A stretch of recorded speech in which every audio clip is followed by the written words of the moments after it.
2022, the buy-in of $10,000 for the World Series of Poker main event has not changed, but the prize money for first place has grown tremendously. Welcome to the 2014 World Series of Poker main event featuring a $10 million top prize. Ace nine of hearts at risk. And that's a but the set for Jacobson. Martin Jacobson has his breakthrough when he has climbed the mountain and is Poker's 2014 World Champion. Dr. Jeremy Weisz here. I'm founder of InspiredInsider.com, where I talk with inspirational entrepreneurs and leaders like the founders of P90 X, Baby Einstein, Atari, now Krebs, and many more, how they overcome big challenges in life and business. This is part of the e-commerce mastery series where top sellers and experts teach you what really works to boost your e-commerce business. Our sponsor today is Acuity Scheduling. They help automate client bookings, cancellations, and reminders. I use it to book my guests at Inspired Insider because it saves me hours of back and forth emails, coordinating schedules every week with busy people like Roy. And it's one of the top 3 tools I use to save me tons of time. Today I'm excited. We have Roy Krebs. He's co-founder of NaturalStacks with Ben A. Bear, and that is the proper pronunciation. NaturalStacks creates open source dietary supplements for optimal performance. One of their flagship products, Siltep, is a neurotropic used by athletes, rocket scientists, and Silicon Valley execs. They founded NaturalStacks in 2013 and generated 7 figures in their first year alone. And we have a lot to learn from Roy and the team. Roy, thanks for joining me. Thank you, Jeremy. Happy to be here. Hey, what was that? What was your sponsor? Acuity Scheduling. Acuity Scheduling, because it was a pretty smooth process. Yeah, so thank you. Yeah, Gavin's awesome. I'll tell a story later when I hear about what software and stuff you recommend, but they are awesome with their customer service. So tons of time saved. I use it personally too. Just like even if you're going out with someone, you just send them your link and they just hit the schedule button. So I've tried something before, and it seems a little impersonal, but it just works, right? Yeah. No, I mean, if you put the correct message to someone, like, "Hey, Roy, like I know this is this is a scheduling thing. Choose your time," or if you don't want to bother with it, just send me a few times, and I'll just go into the actual scheduling software and schedule it. So that because it will automatically text you and email you. Anyways, I'm a huge evangelist for them. No, that's nice. If he didn't pay me, I'd still have him sponsor it.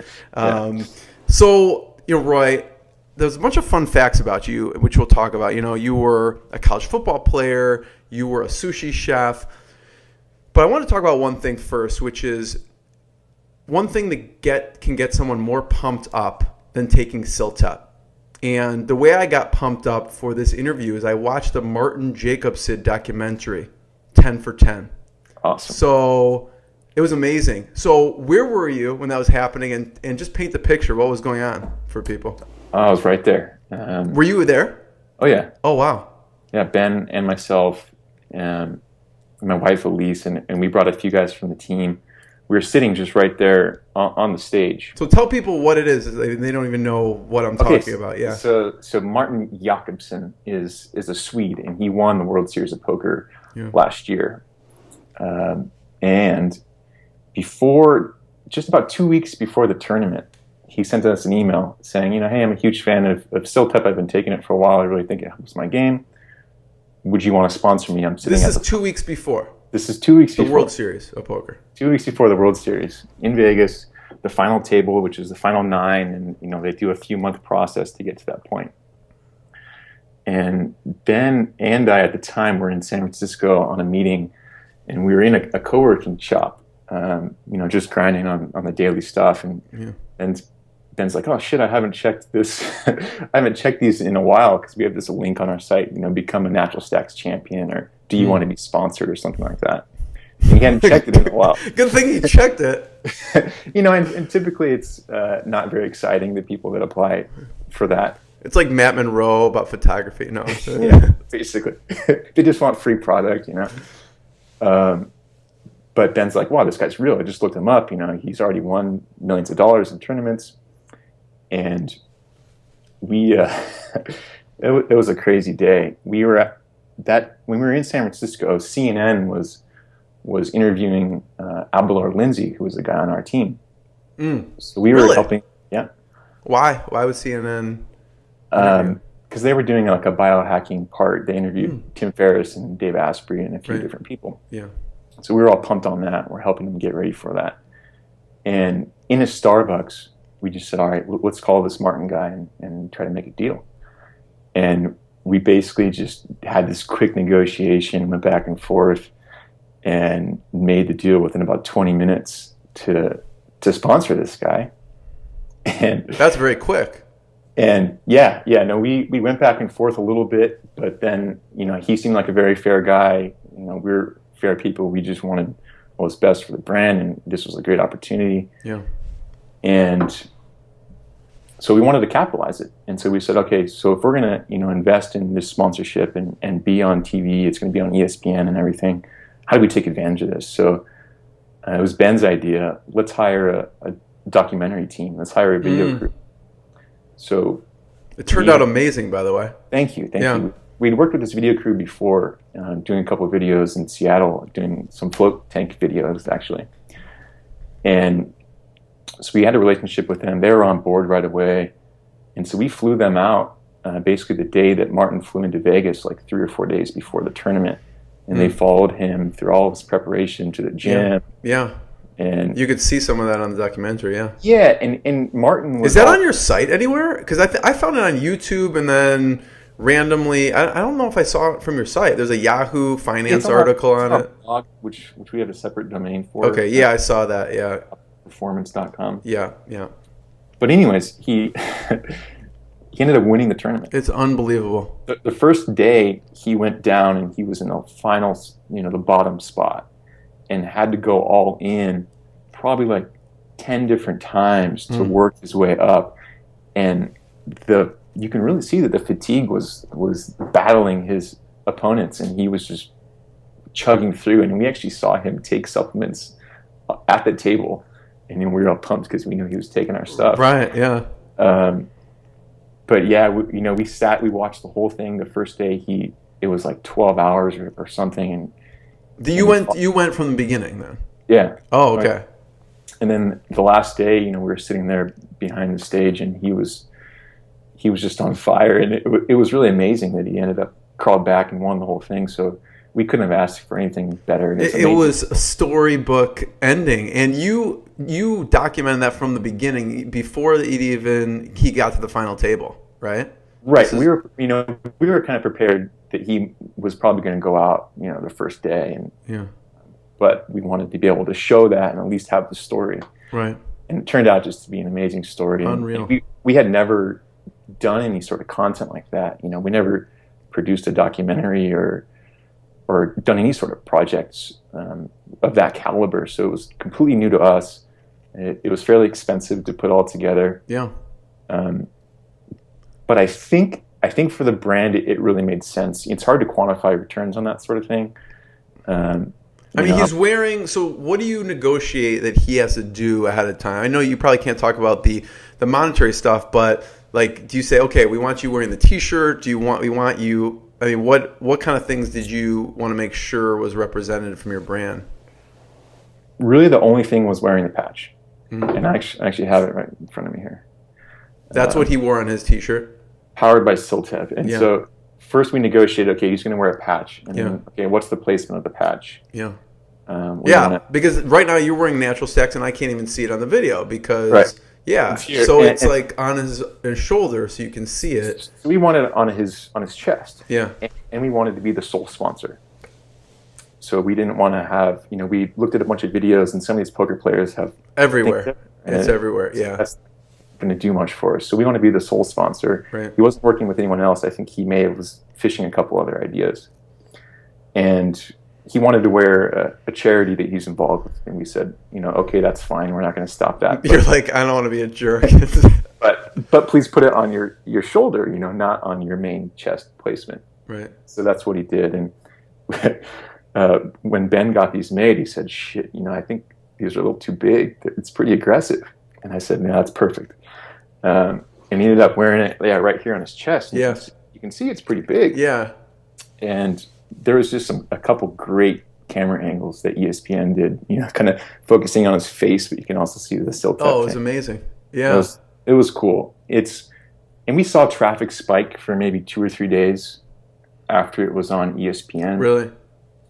But it's hard to quantify the residual sales and the YouTube views, are millions of the replays of that. And ESPN, I just saw it was back on a couple months ago. They keep playing it a few times. So it's definitely a cool thing. We're proud to be a part of that. Yeah. Martin, we're still in close contact with him. We probably talk to him every couple of weeks, and he loves what we're doing, and he's trying to help any way he can. And it's a cool thing. Yeah. Thanks for bringing that up. Yeah, and so it's a credibility thing too for your site. And when you go on, if we're talking about, website conversion or design, I mean, you have your big testimony. I mean, Tim Ferriss is there, Dave Asprey's there, and then, Martin Jacobson. Yeah, and I mean, what a testimonial for the brand. It's unbelievable. This is a guy who won the World Series of Poker and obviously is playing a mental game and is using our mental performance supplements. So it's a perfect fit. It's awesome. So, again, like I know you can't divulge details, but what does like someone like that want? Do they want like a certain amount of money or percentage of products? What do people usually ask for? Like if someone's thinking about reaching out to a celebrity or maybe someone who's like a pro athlete or something like that.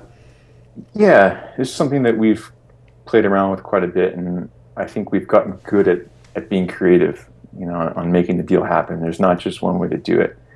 And typically always at first, if the person actually is a celebrity or has a credible following, typically it's just a cash. They want a chunk of cash, and they want it now before they actually do anything. Yeah.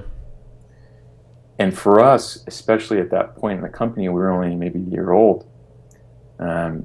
It's crazy just to throw someone a chunk of cash and hope that it works out. Right. It's totally not our philosophy. We're both very you got to stay lean, lean startup bootstrap type guys, and so what we did with Jacobson was a certain amount, and then a smaller percentage of sales for a certain amount of time. Yeah. So if there's a spike, he will kind of benefit from that. So then it's like, hey, the more effort you put into promoting the brand and the product, the more we're going to sell, and you'll get hit back on that side. So I think it's better for all parties. It gets him more vested into what he's doing, and for us, we're not having to front a bunch of cash on something that may not work. He could have lost on the first day. That was unreal. Yeah, I was wondering, how did you manage, first of all, get him, and then that he won is... I mean, so 10 for 10, and people, I encourage them to check out the documentary. It's because he had pocket tens, and you just watch what happens to it. Pocket tens for a $10 million pot. And it really started on that last day. He has this amazing group of friends, and he's got 10 or 15 friends, and they're all pro poker players, mostly from London, where he lives now. Yeah. And these guys just started chanting it. There was a few hands before the last one. They just started saying 10 for 10, 10 for 10, and the whole place started chanting it. Yeah. And so that's it, and that's what we're going to call the documentary. Yeah. So when I was doing research on you, I thought you knew him because I think, did you go to school in Sweden, or did you do some kind of investment in Sweden? So I was like, oh, maybe he knows him from that. But that has nothing to do with it. No, nothing to do with it. But we've talked about that, and it's kind of a funny coincidence. I know like 3 words in Swedish, so I always try to practice those 3 words with him. But yeah, funny coincidence, and he's just a great guy. Swedes in general are very nice, conservative people that are just easy to get along with. So you also, have influencers like Tim Ferriss and Dave Asprey. How did you get Dave Asprey on board, talking about Siltep and NaturalStacks? So Dave Asprey was a great partnership for us that really helped us get off the ground the first couple months of our launch. And, his following is just so loyal, and he tells people to put butter in their coffee, and they do it. We just sent him a cold email. So basically right after we launched, and the day we launched, we went on to a smaller podcast, smartdrugsmarts.com. we kind of had a relationship with Jesse, the podcast host, and he said, yeah, this is right up our alley. So we launched on his podcast, and he has a very loyal following, but it's small. Yeah. And that was kind of our proof of concept. That went really well. But basically, right when we had a product in our hand, and had something to show for it, we had a real website, and it looks like we're a real company. We just sent Dave Asprey a cold email, and he had already known about the Siltep supplement combination. Really? We were the first person to put it in a bottle, but it was on the interwebs for a couple of years of people tinkering with the different raw ingredients in the formula. Mm-hmm.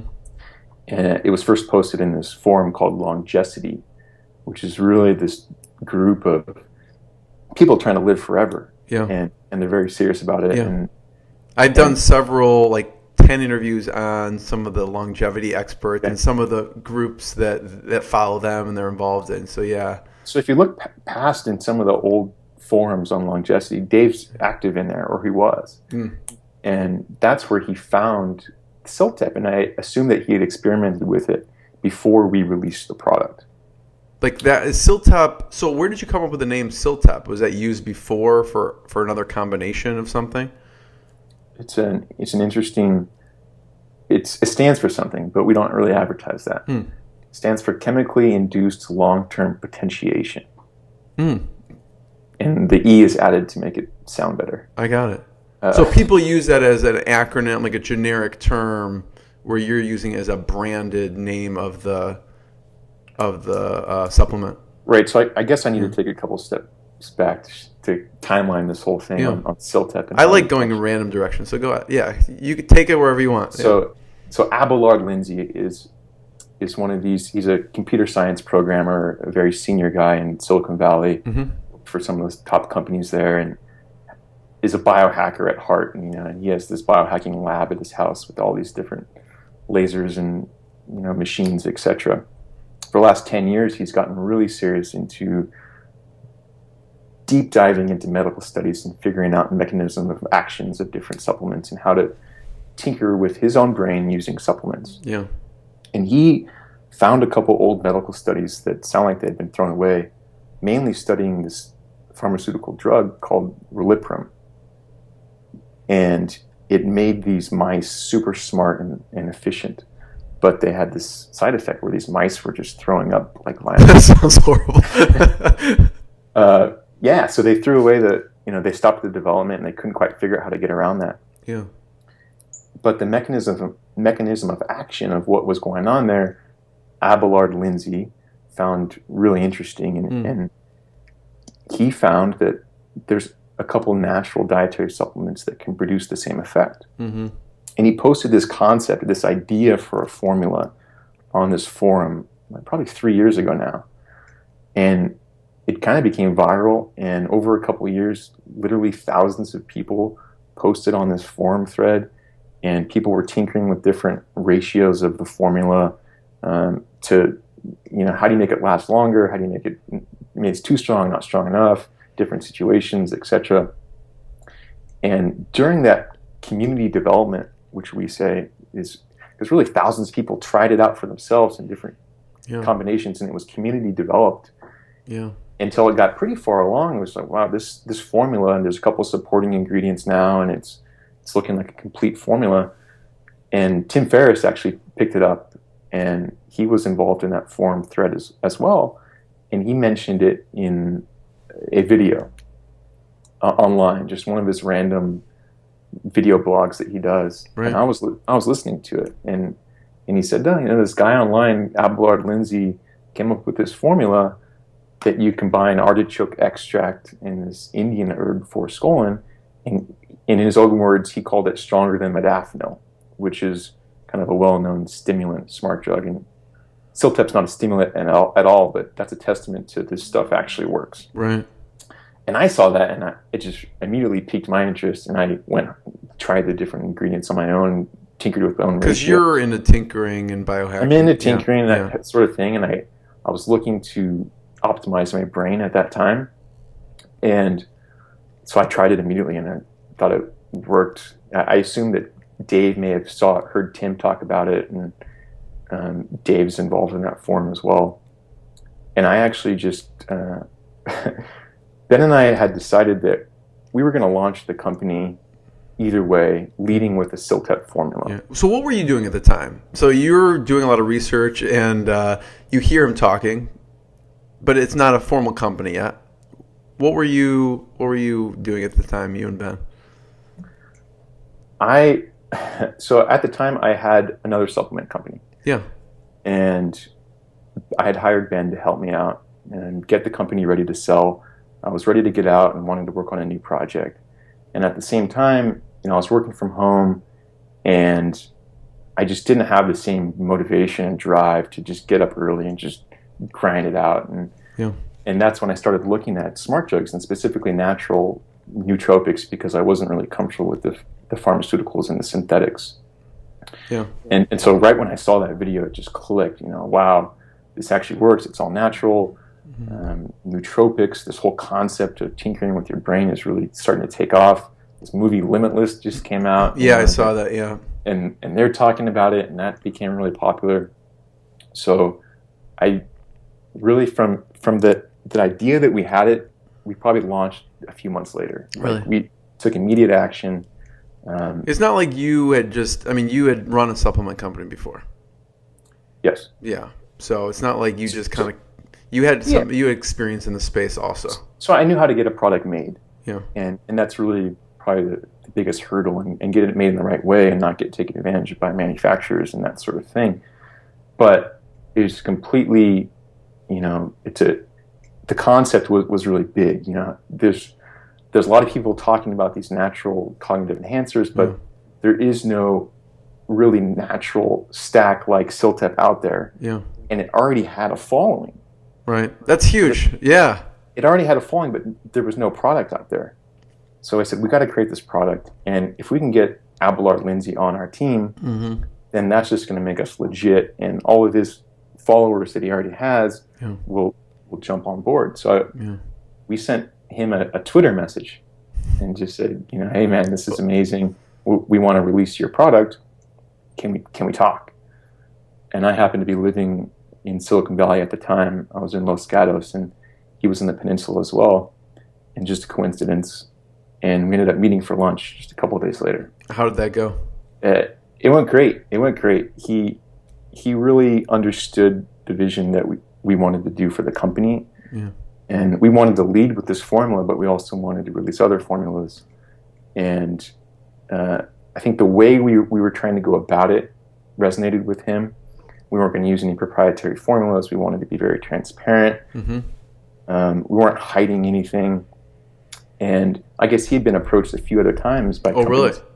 Yes. But none of the deals really made sense. And we got a deal done at the end of lunch.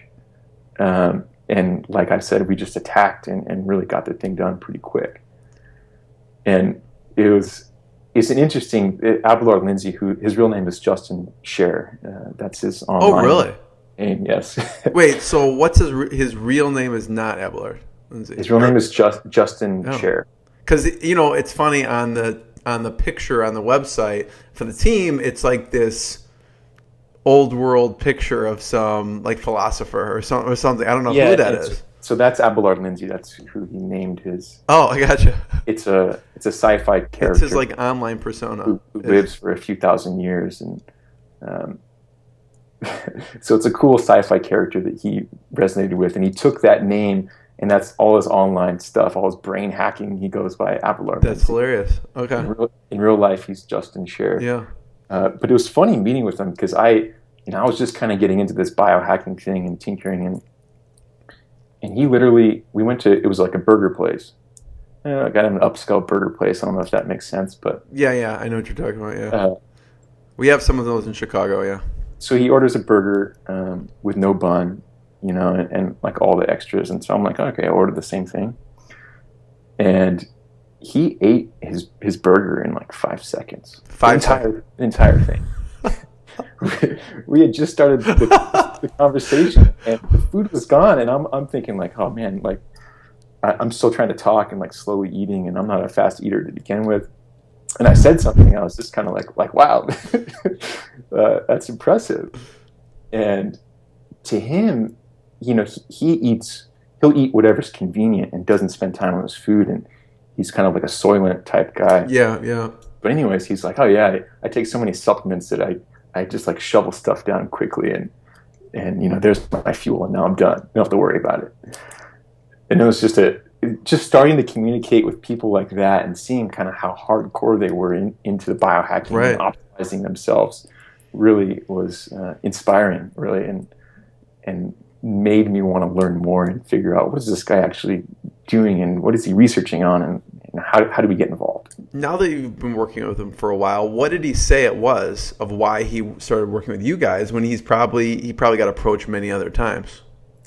So I think the people who approached him weren't very professional, and there's a lot of those lurkers on the web who want to start a business but maybe haven't done before, or weren't prepared with a plan.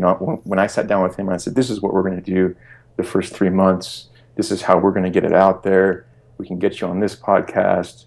I think Dave Asprey would be all over this. You could probably get on his podcast." And we were talking the same lingo. He knew all those people. Mm-hmm. We knew we can leverage this Tim Ferriss thing because he had talked about it. Yeah. So I think he was just comfortable with our plan and how we wanted to present his creation to the world. Yeah. And it worked out. So we talked closely for a while, and he's still the director of research and development for our company and is still developing new formulas. So it's cool. The relationship has evolved, and he's still doing what he loves, and it's becoming more of a real thing. Mm-hmm.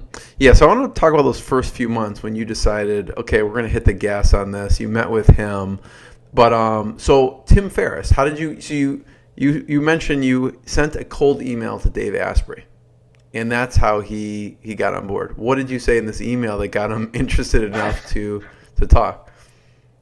Yeah, it was a short email. It's just a couple sentences, and it was, "Hey, we're releasing the first Siltep product out there," and he was familiar with Siltep. We thought that he probably had heard of it before, and we said, Abelard Lindsay, we want to get him on your podcast, and we also want to give you a great deal if you're open to selling it on your site. So it was kind of a multi-tiered approach. It'd be great for him because he can sell on a site and it mixes well with his other products. Yeah. People are always looking for natural cognitive enhancers, and ours actually had a bit of a movement and a gathering behind it. And so we thought there was a pretty high chance that he'd be willing to go for that. And Dave he's a machine. He's a very efficient guy, and it was a bit of negotiating with Dave for sure. And that was a learning process, but it was a great deal for our parties, and we got that deal done fast as well. Dave was selling it on his website, and we got Abelard on the show, the Bulletproof Exec podcast. Does he ever show his face? He should probably do the witness protection. Like if he ever goes on, they should screen out his face like no one knows what he actually looks like. Yeah, and for us on a marketing perspective, and we're very transparent. I guess it's a podcast. Like I'm thinking because mine's video, but his is all audio. So okay, it was all audio, gotcha. and we were kind of creating this mysterious Abelard Lindsay character. We wanted to play that up because it was cool. Yeah, and he was this biohacking guy. So, we never hid who he really is, but we just kept marketing the fact that it's Abelard Lindsay's formula, not Justin's formula, which gave it a little bit of a cool factor. Yeah. And so what about with Tim Ferriss? How did he eventually, because he was in that forum too, how did he eventually get Tim on Ferriss, he was on board before we were around. Right. So in his video, which was months before we launched, said this Siltep formula is awesome.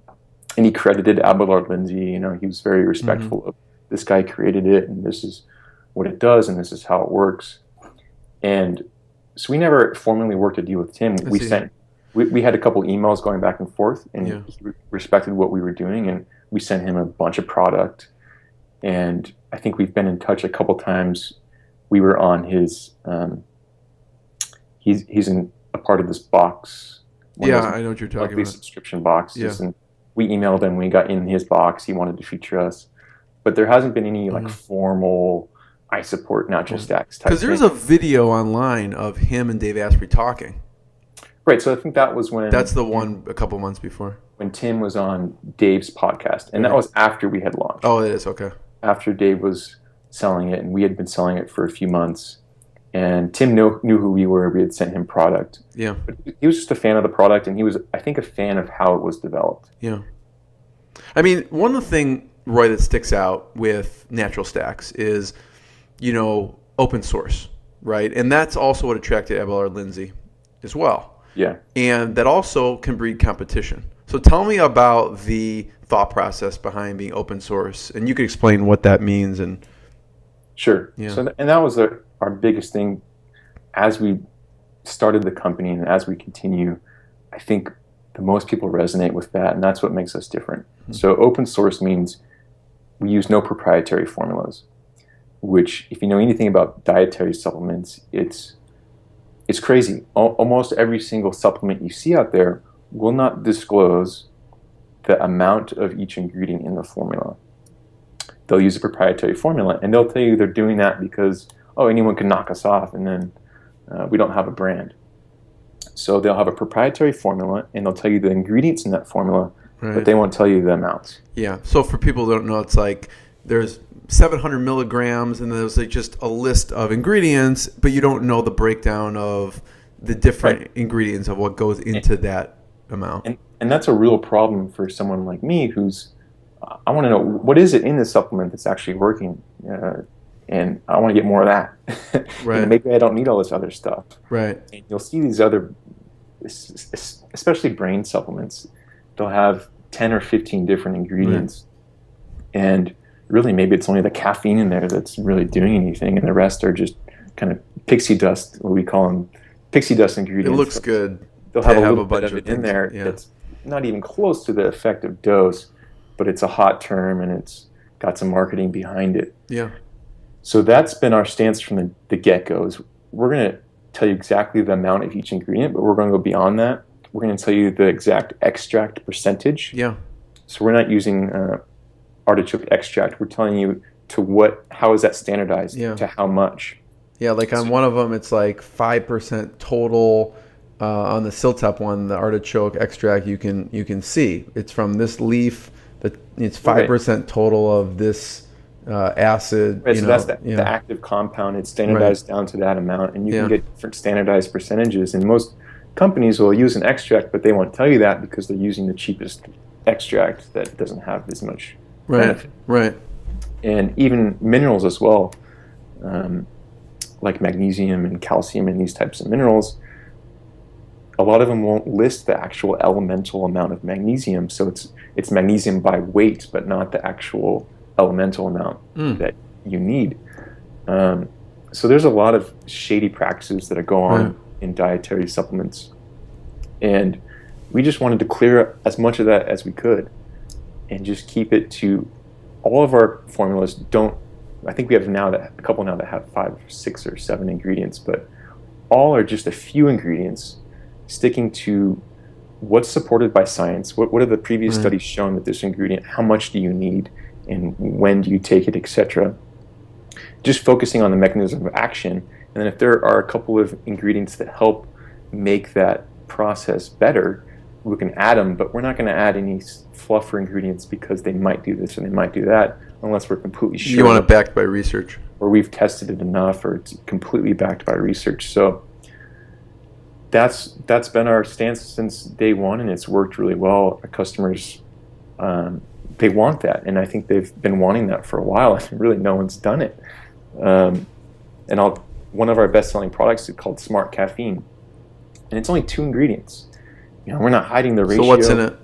Just natural caffeine from coffee beans, and then L-theanine, which is a natural amino acid found in green tea. It's a calming agent. So when you take the calming agent along with the caffeine, it smooths the jitters. It's less of an anxious energy. It's more of a sustained focus energy. Yeah. And we've actually had, if you look on Amazon, there's probably 5 or 6 complete knockoff products. And, that was the worry, but Yeah. I don't think it's affected our business much. Yeah. I want you to talk about the worry too, because people out there, whatever industry they're in, it's always in the back of their mind, right? They're thinking someone's going to come in and knock me off or compete with me. So, yeah, talk about that a little bit early on, and then now you don't worry as much. But early on, it's a worry, right?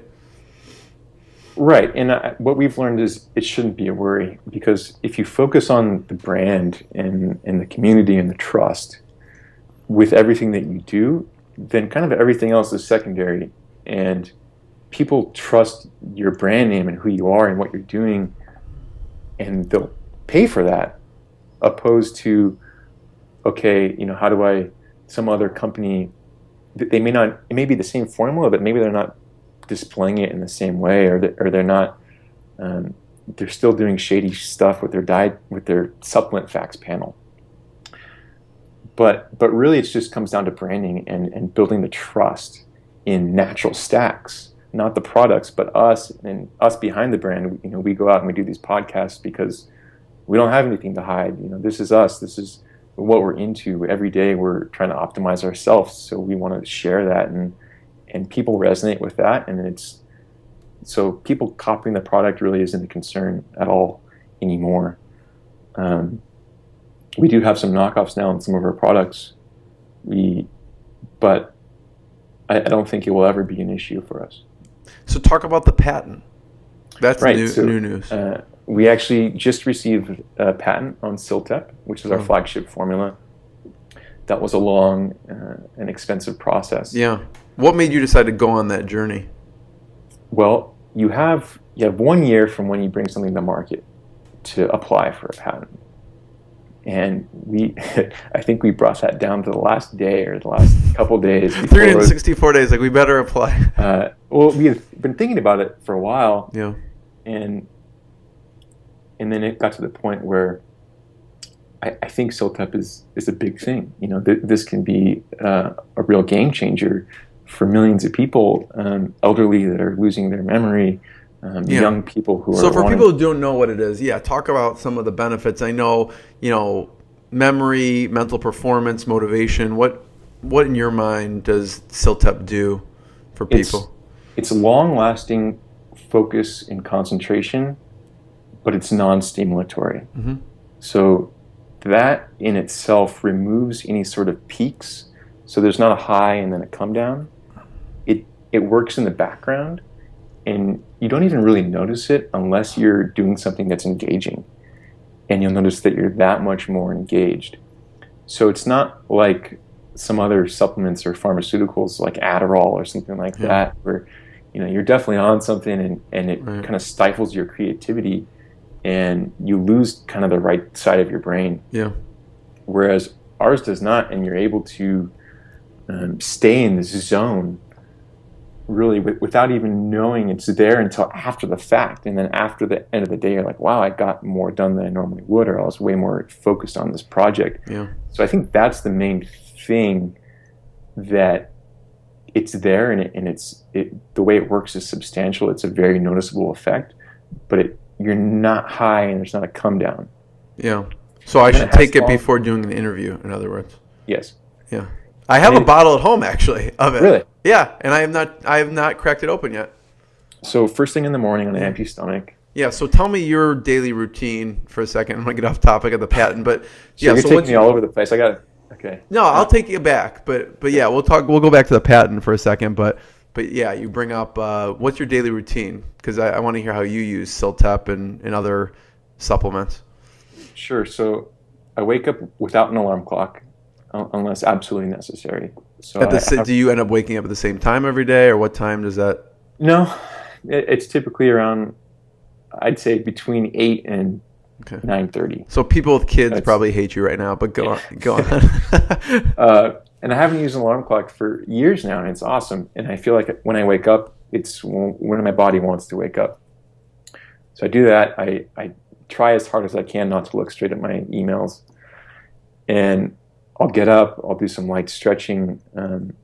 Sometimes I'll do some inversion. So I get on an inversion table and hang upside down, and that's great. Get the blood going to the head really feels good when in the morning and wakes me up and gets me energized. So I'll do that. I'll go down and I'll take my supplements. And so what do you take? Yeah, I take Siltep probably 3 or 4 days a week. Mm-hmm.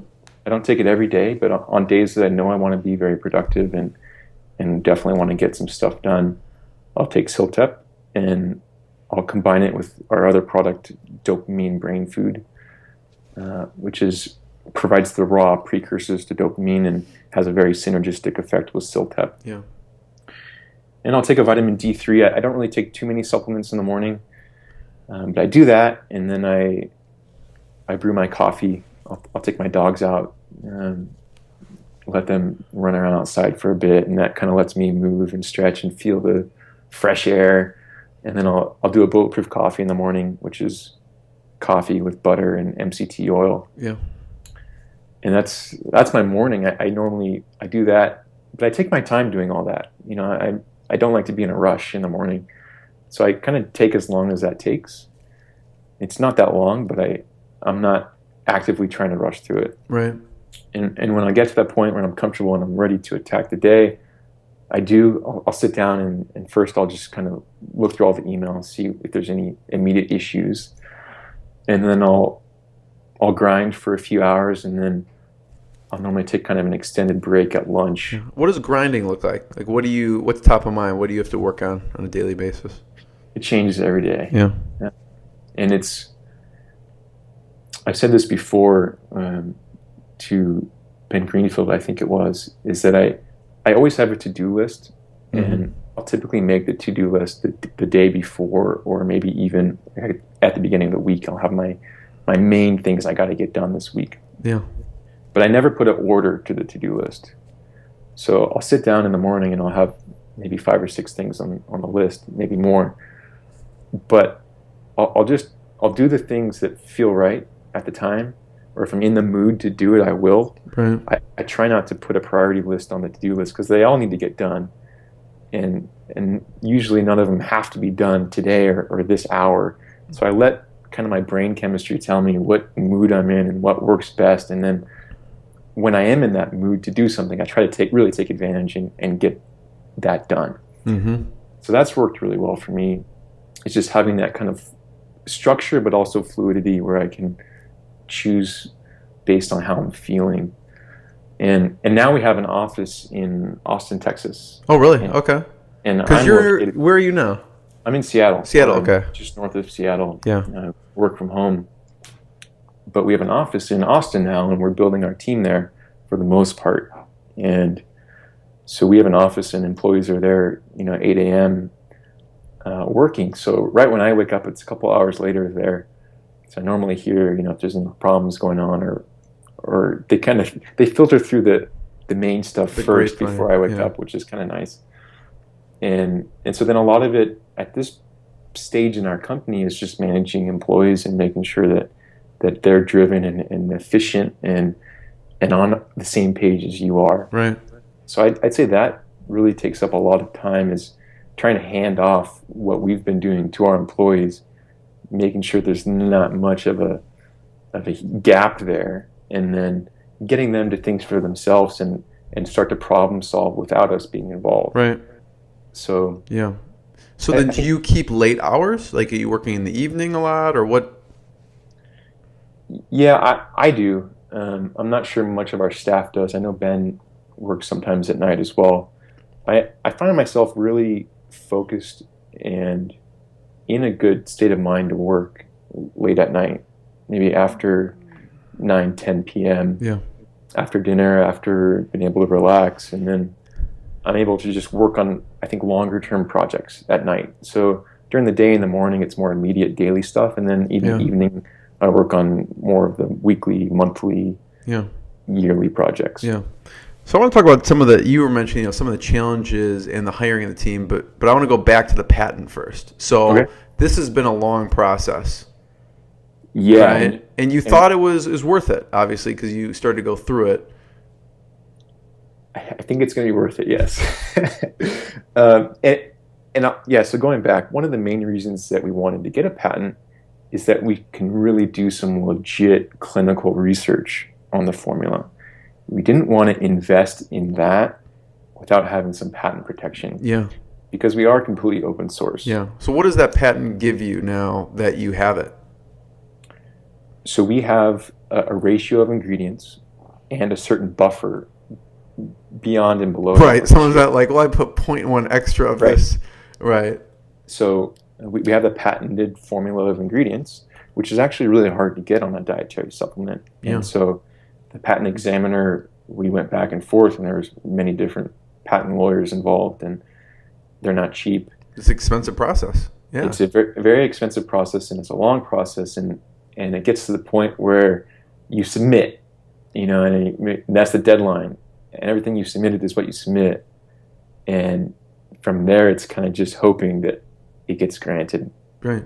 And so we went back and forth with our strategy with multiple different lawyers and with Abelard of what part of the formula we're getting patented, if we want to go. We took a couple tiered approach where we went for kind of a home run, a very broad patent. That's what you want, ideally, right? Right. Yeah. But then we also had a couple other aspects of the patent that would still be very protective, but not maybe the home run patent. So we knew that probably at least some part of our very extensive application would get patented, and patented in a way where we'd be protected. And it did. We got a very comprehensive patent issued, which is probably more than we even expected. And now that we have that, it was a big win, obviously, and it's like, okay, now we have something. And so this year, actually, probably this month or within the next couple months, we're going to start a long process again for a human, placebo-controlled, peer-reviewed, real study. Yeah. And from there, once we get a study done on the product, then we can really up our advertising. So right now, and really how all dietary supplements work, is that you can make claims, and you have a little disclaimer on your dietary supplement that it's not reviewed by the FDA, right, etc. And the FDA is fine with that, depending on your wording, and as long as your claims are not conclusive. Crazy. And it's not directed at all towards any sort of disease. Right. But the problem is the FTC, the Federal Trade Commission. Once you get to a certain level where, say, you want to start advertising on radio or on TV or on a billboard, at that level, the FTC will say, hold up, I realize your claims aren't evaluated by the FDA, but you have to prove to us, the FTC, that the claims are legit. Right. Or else it's false advertising.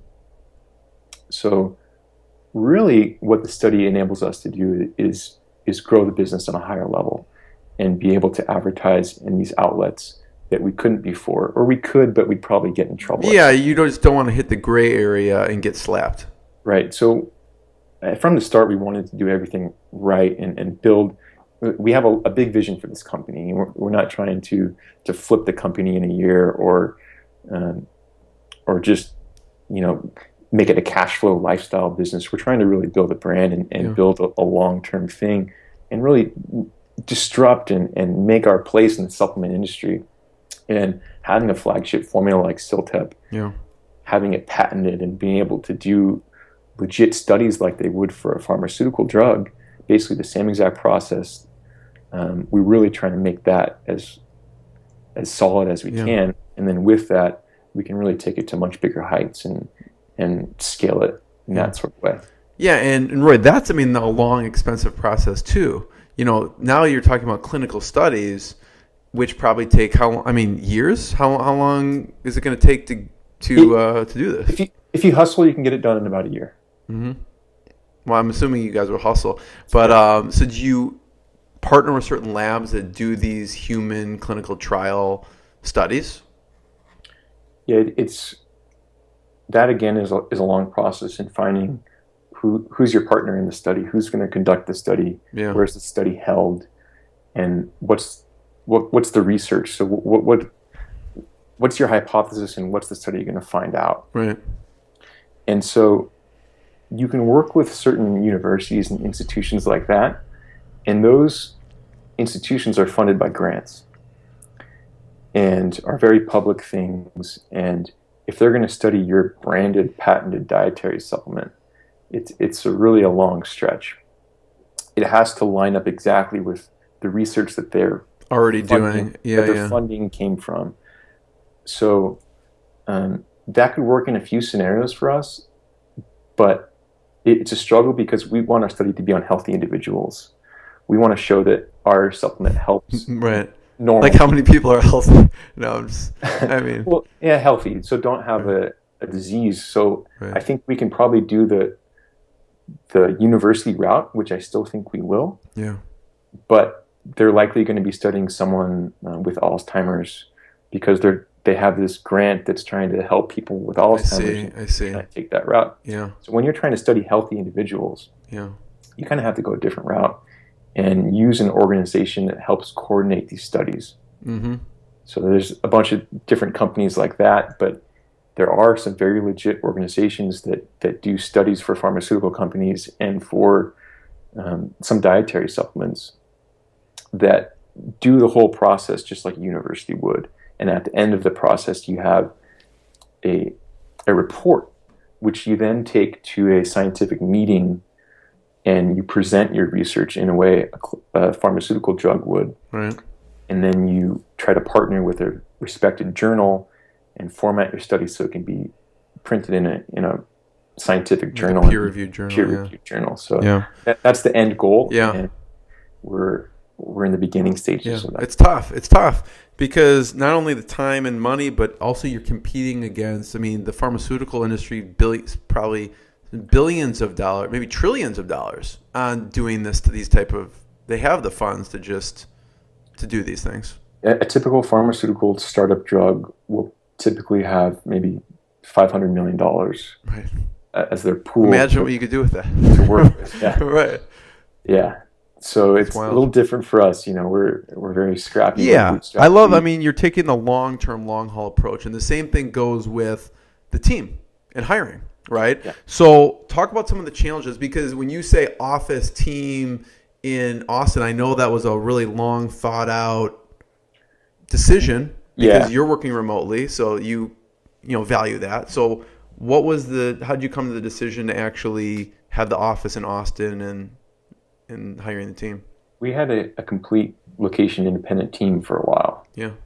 And it got to the point where we just kept saying, this would be more efficient if we were face to face.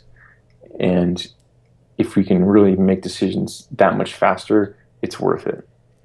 And we had looked at some office space in the Silicon Valley area where I was living, and then it happened pretty fast. I moved up to the Seattle area, and Ben, my partner, moved to Austin, Texas, really about the same time.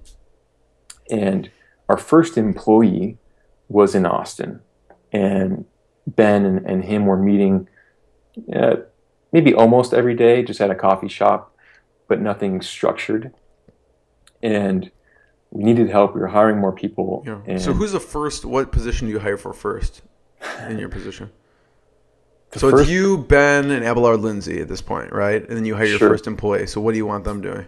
And Abelard really isn't involved in the day-to-day stuff. He's doing research and reading medical papers and figuring out how to tinker with different formulas. Yeah. So he's not involved in the business side at all. Right. And so it's really Ben and I, and it was just Ben and I for quite a while. And our first hire was just someone who we called a soldier that could take a lot of the operational stuff off our hands. Mm-hmm. And our first employee was this great guy, Nick Sudhaus, from Germany. But lived in Austin. Well, he moved to Austin to work with us. Yeah. Oh, really? Wow. We had this in our first few interviews, or first few hires. We made people submit a video, just a 1-minute video. Who you are, why do you want to work for us, and why are you going to be a good fit? And this guy's video was just amazing. And he lived in Germany at the time, but he had dual citizenship. What was amazing about it? What did he say? He was just you can tell he was very analytical. He'd put a lot of time into this video, but at the same time, nothing was rehearsed. So it's not like he wrote a script and came up with this big thing. It was kind of from the heart. You can tell this guy works hard. And we had a follow-up interview and said, okay, we'll give you a shot. The guy actually moved from Germany. That's amazing. Wow.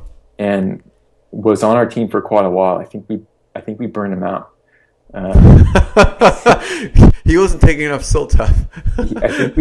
I think we burned him out. We really threw a lot at him, and he can handle it, but it got to the point where he kind of wanted to do his own thing, and now he has a consulting business himself. But really, the first few employees, that's all we were looking for, is someone that was willing to do the work. Yeah. And maybe no past experience at all, but just someone that's willing to hustle, because we have so many just things that need to get done, and we don't want someone that's experienced to come in and try to do it their way. We have our way, and we want to make sure that everything's being handled. So at that point, Roy, let me ask you, so what do you want? What did you most want to hand off and get rid of off your plate at that point when you hired that first person? The first thing is probably customer service. Yeah. To hand off, because it's time consuming, it's fairly repetitive, you get a lot of the same questions. So I think that's the first thing that we handed off. Mm-hmm. And then the fulfillment stuff. So we used a fulfillment center from day one, mm-hmm. which was I highly recommend that. We actually ended up our first couple of days when we did pre-orders, Ben and I, going to the post office and packing like things. This is not okay. Our customers must have thought we were just I don't know, because shitty handwriting. And anyways, get a fulfillment center from the day one, but handling just the shipping, communicating with the fulfillment center, handling the shipping logistics. What do you do for an international order? How do you ship 100 units to Ecuador? And just having someone. Does that happen? Yeah. Really? Someone that can handle those type of logistics, the shipping and the customer service, are really the day-to-day things that can bog you down and really don't take you a step further in your business. Yeah. So those were the two biggest things. And then beyond that, it's basic kind of website tinkering stuff, communicating with suppliers. So what is your team? So now what made you make the decision to get the office finally in Austin? Right. So yeah. We were working. Don't worry, I'll take you back. We'll go on random routes. We were working at a WeWork facility, which is a co-working place. Yeah, we have them in Chicago. Yeah, I think. Okay. So we had rented a room within the WeWork. So we had our own office inside of the WeWork, and at that point we had maybe 2 or 3 employees, and we rode that out as long as we could. And I myself fly to Austin probably every 6 weeks or so, mm-hmm. and spend a week each time. And trying to get as much face time with employees as possible, and make sure things are still going straight. But we played out that WeWork thing. We got to the point where we had a small room to begin with, but we had. It's like a shared office space, right, with other startups? Yeah, we had our own office within the office. Oh, you did? I got you. Okay. We had our own 4 walls. The people who graduate to a bigger business get their own 4 walls. Yeah. Got to the point where people were bumping elbows, and I would go in, and I wouldn't even go into the office because it wasn't. So I'd just sit back, It's like an elevator. Capacity is 7. You guys are squeezing in there. It got to the point where the co-working space just really wasn't good for us, and it was distracting, And it seemed like no one in the co-working space really did much work. I don't know if you've been inside a WeWork, but they have like a full bar and a kitchen. I haven't been inside a WeWork, but and people are just kind of hanging out midday and talking, and you go out for like a coffee, and then all of a sudden someone want to talk to you about your business, and it's like, hey man, I'm busy. An hour later, yeah. Work. It's like it's like in-person Facebook, like. And really, we start to call out those people that you can tell were just never working. They were just kind of there to hang out, and so we eventually grew out of that, and we spent about a week touring a bunch of office spaces in Austin. And it's hard in Austin right now because there's a lot of startups going into Austin. There's a lot of venture-backed startups coming into Austin, which is tough for us who are completely, we haven't taken on any investment. We funded it with our own cash, and we've used cash flow from the business to grow the business. It's tough, especially in this industry, because you have actual physical product that you have to pay for. It's very tough. And we couldn't find a nice office that was in one of these high rises downtown, and we ended up paying for a lot, and you get no windows, and it was kind of a weird scenario. Yeah. So we found a spot just right outside of downtown, still walkable, and we have the whole second floor of this very nice older building, high ceilings, and it's really been able to grow into this space. And now I think we have five employees working in there now, and we still have a little bit of room to grow. And it feels nice to make that step and have a space that you can really own. Yeah. You can put art on the walls, and it's definitely a big step in the business. It feels like you're growing. It's a real business. You can have meetings. You're interviewing people in your own space, and they see how kind of the culture works and how the other employees work. So it's been great for us. So really, Ben handles more of the marketing, branding, front of the business stuff, and I handle the back end of the business, the supply chain, the operations, and I help with some of the sales team as well. So we've kind of divided that up, and that also Ben he's in the office every day, so he does a lot of the day-to-day management, but I am directly managing the supply chain person and the salespeople. Yeah. So it's been an interesting thing. I mean, I'm on Skype talking to my employees every day. We use Slack. That it's kind of replaced our email. Slack is great. Yeah. So I sometimes I feel bad for not being there on a day-to-day basis, but I think the technology and the stuff has got us to the point where we're still very effective. I know I'm motivating my employees from here. I don't have to be in their face yelling at them. So you don't seem like someone who yells a lot anyway. No, but I was just told last week that I was intense. Really? In the office, yeah. Like a quiet intensity? So that made me kind of think about, how do I manage, and how do I want to be intense, because this is intense. You know, everything that I do in the business it comes from a place that I'm trying to really build a company, and every little problem, maybe I don't realize it, but maybe I come off as intense because, if there's a problem, I want to solve it and I want to get to the root of it. And I don't handle mediocrity very well. So, right. I think all the employees have learned that pretty quick. What are the different roles you have now with the employees? Sure, and it's constantly evolving. I don't think we have. We've gone through a few employees. I'll put it that way. We just recently, I'd say within the last 6 months, we've kind of let everyone go. Really? Started building from what was the reason? I just heard another entrepreneur lately who did the exact same thing.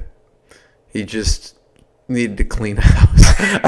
I mean, it sounds scary though. I mean, you're running a business. Yeah, it's hard. And there was definitely a month there where Ben and I were back to the first month of the business, kind of doing everything. And we've gotten smarter and more efficient and figured out our tools a little more, but it still just was mayhem, And I think we just had some employees that weren't fit for the startup world, where we need kind of more soldiers, like I said, that are willing to take on any task and are problem solvers, opposed to being told this is exactly what to do and this is exactly how to do it. Yeah. For us, and I think Ben has the same management style as I do, is sorry, we don't have an SOP. That's your job. Figure it out. Please create the SOP. Right. And it's hard to find those type of people who first aren't demanding a massive salary, and that at the same time are competent and communicate well and are willing to do things that other people maybe aren't. So we've had to struggle finding those types of people. Yeah. But I'm confident in our team now. I think we've done a good job. We've gotten better at hiring. We've gotten better at what's worked? Screening. What's worked with the hiring process? And I guess because at this point it is hard to find that person. What have you found as maybe it's we found this college student that majored in anthropology is actually really good hire or something. I don't know. What have you figured out through this hiring process? It's been, I think our sweet spot right now is people that are maybe a couple years younger than other roles, So they're a little moldable. Maybe they've only been out of school for a couple years. Mm-hmm. They haven't worked a desk job for 10 years. And so that they can more quickly be engulfed in our system, which we want them to follow. And we've learned that, and I think the first thing we look at in an interview is the ability to communicate. Really, just how do you speak? How do you say your mind? How do you write? How do you write an email? And that's kind of a fine line too with some of these younger people out of college who haven't worked a serious office job, is that their business communication needs work. And that takes a long time to teach. So it's trying to find a good combination of that. Yeah. What we'll typically do is we'll have what we did for the first couple of years, and what we're still doing, but not quite as much, is a concept we called critical mass. So we'll have our first employee is just a soldier kind of doing everything. And then when we start throwing so much stuff at him that he starts to tread water and is struggling a little to keep his head afloat. Right. Then we say, okay, we understand this is a lot of work. Help us find someone to take some of this off your hands. So we want to keep that person involved in the hiring process. See. And ideally, that person ends up working underneath them, or at least for a certain amount of time while they hand off a lot of their duties to them. Right. So we use this concept of critical mass. Say we hire just a customer service person, and we'll throw as much as we can at them until they get to the point where they're overwhelmed. Right. This is a bootstrap. Right. Bootstrap way. I mean, someone's VC, they could just hire a bunch of positions right off the bat. They have the funds, but you want to reach that critical mass before you continue to grow.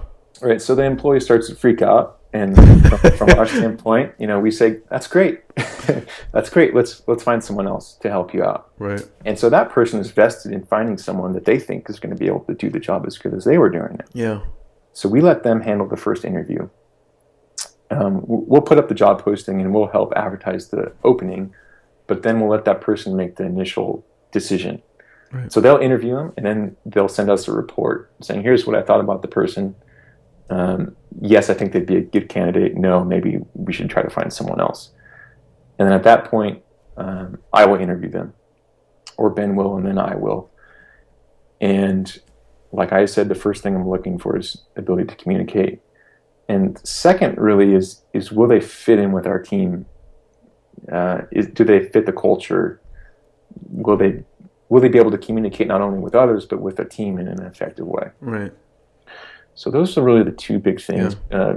Being able to solve problems, but that's hard to gauge in an interview.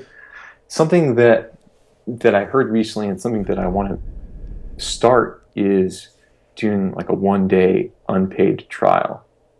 So basically a day-long interview. So great, you pass the interview process. Yeah. Before we actually hire you, we're going to bring you in for a day, unpaid, so they don't expect anything. But when you're with someone day to day for a full day, you can really see how they operate and see if they're going to be a good fit. Yeah. So some of the things we've learned is really during the interview is try to get them to do a couple tasks that you would be giving them. So have them just share a screen with you and open up a Google Doc and make sure they know how to work that. Right. And do some of the simple things that they're going to be doing to make sure they actually can use the technology, and there's not going to be so much of a learning curve. Yeah. And then we'll always do either a 1 to 3 month trial period where we will negotiate a very easy to understand compensation package and be like, hey, we're very open, respectable people. At the end of your trial, we'll sit down and renegotiate your salary for more of a long-term thing.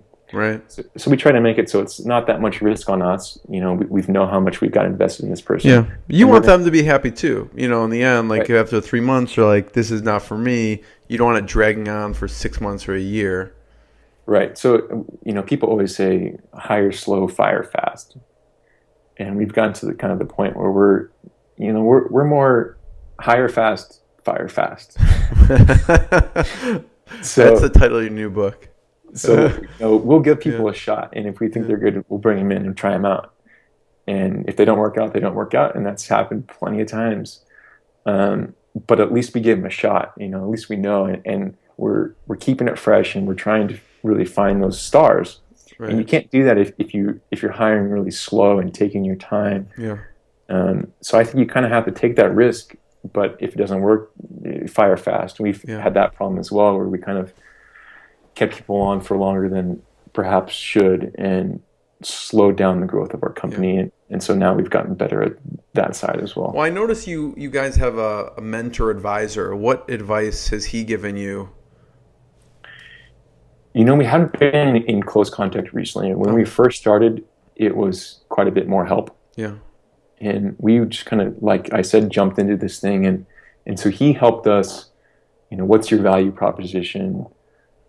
Make sure you can really explain this in an easy way. Yeah. Why are you different than everyone else? So he helped us really develop our ethos of open source, tools for optimal performance, and having that vision from the start. So I think having an advisor like that who's done this multiple times and has been in a big industry really helps you dial down your long-term vision from the start. So he hasn't really helped much on kind of the It was more in the beginning. Yeah. At the beginning of, okay, where are you guys? What's the best going? advice that he gave you guys so far? I think when we first started, he's like, okay, so what are you guys doing, and why is this better than what's out there? And I started rambling off, and it was kind of a few minutes, and he was just like, you lost me. You have to be able to say this in 2 sentences, and it has to be clear and succinct. And you guys really need to slow down until you get that done. Yeah. So that was good advice. Is just don't really throw the fire until you're ready to go. Yeah. Yeah. I mean, Roy. So there's so many. I'm looking up, and we're right at the hour, and so if you want to keep going. Okay, going. yeah, because I'm like I have 72 more questions, but no, I'm just. You just let me know. You'll indicate, Jeremy, okay, like the critical mass thing, just be like, I'm piled on right now. So, but I'm keeping watch of that. I want to go back to the 3 months. The first 3 months you said when you kind of ramped up, what'd that look like from the formulation perspective? Because now you've kind of, through this forum, figured out, okay, this is kind of what it looks like. Take me through the process in the beginning, from formulating to manufacturing to all the nitty-gritty details that go into before you can even deliver someone a product.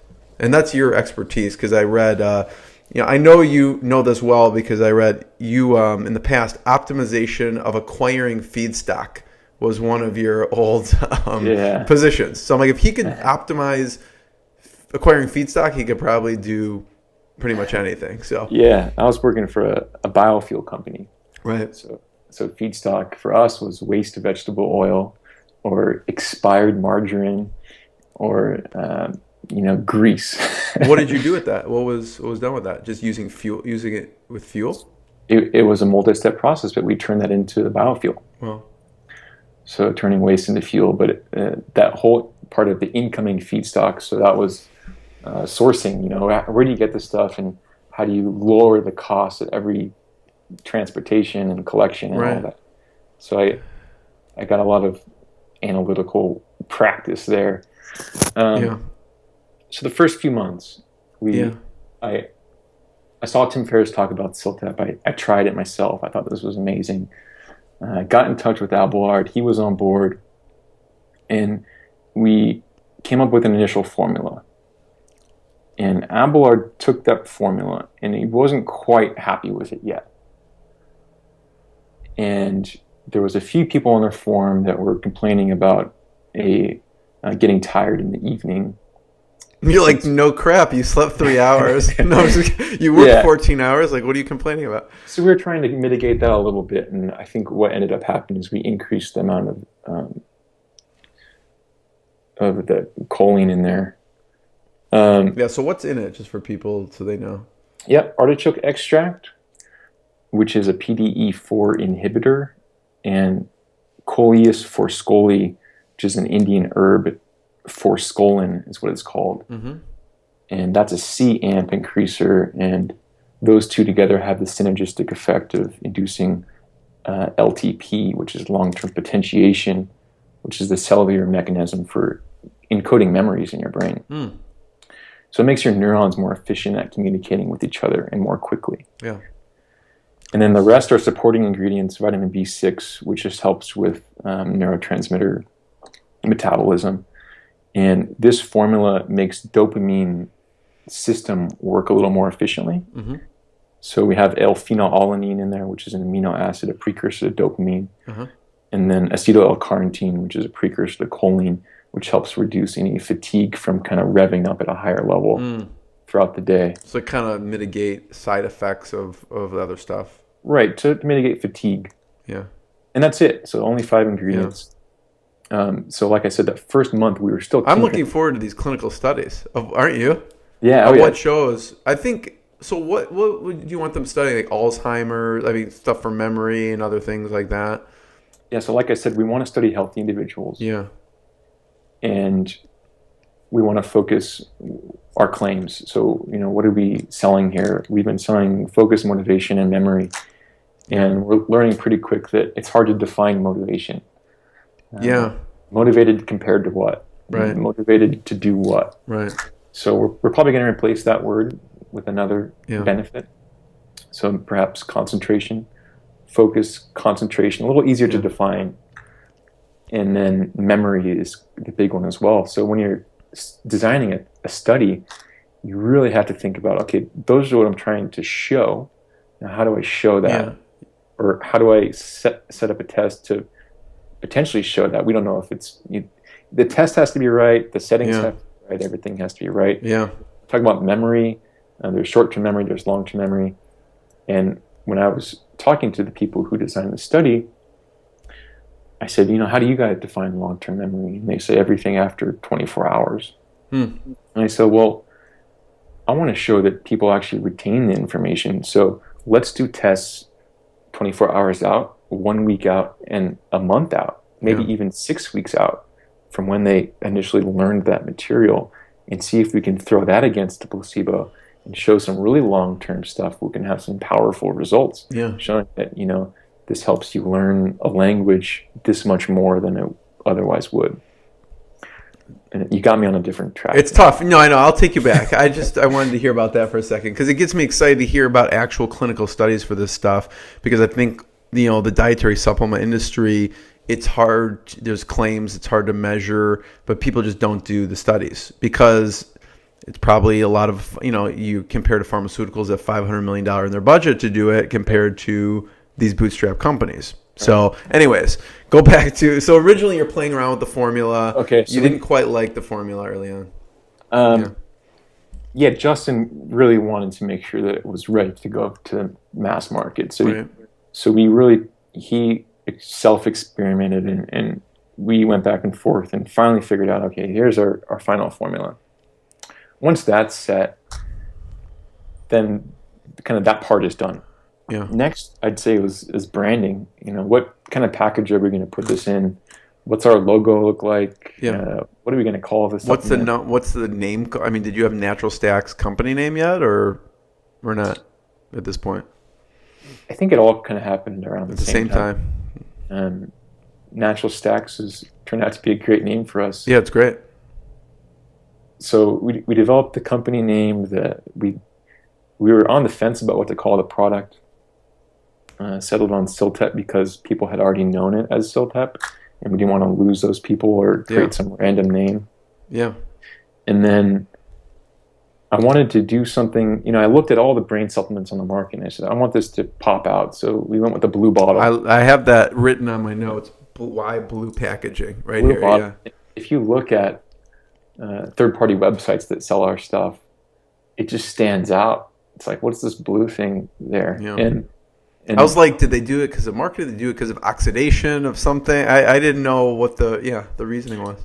Well, if you're going to use a hard plastic, you want to use a dark plastic so that the sun doesn't get directly in there. Right. But I thought blue would just be different. Psychology says that people resonate with blue pretty well. But just in general, I wanted to stand out. Yeah. And that's where the blue came from. The labeling and the branding took a little bit of time. I have kind of a design eye. I think I came up with the shield concept and kind of designed the basic label and then sent it over to a designer and had them refine it. But we went back and forth with that. And then once kind of all those steps are ready, we sent the formula to a manufacturer, get it quoted. Yeah.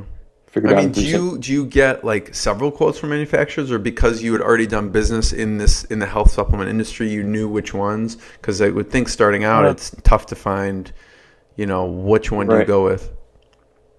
It is tough to find that. And I had someone that I thought I wanted to work with, but I still went out and got quotes from different companies. Mm-hmm.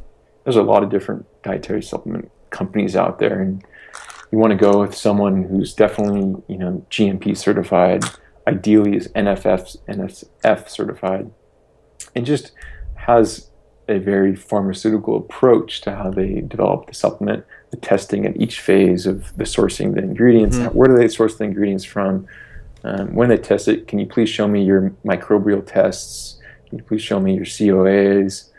And just make sure that they're legit is really the real thing. But then it comes down to lead time and money.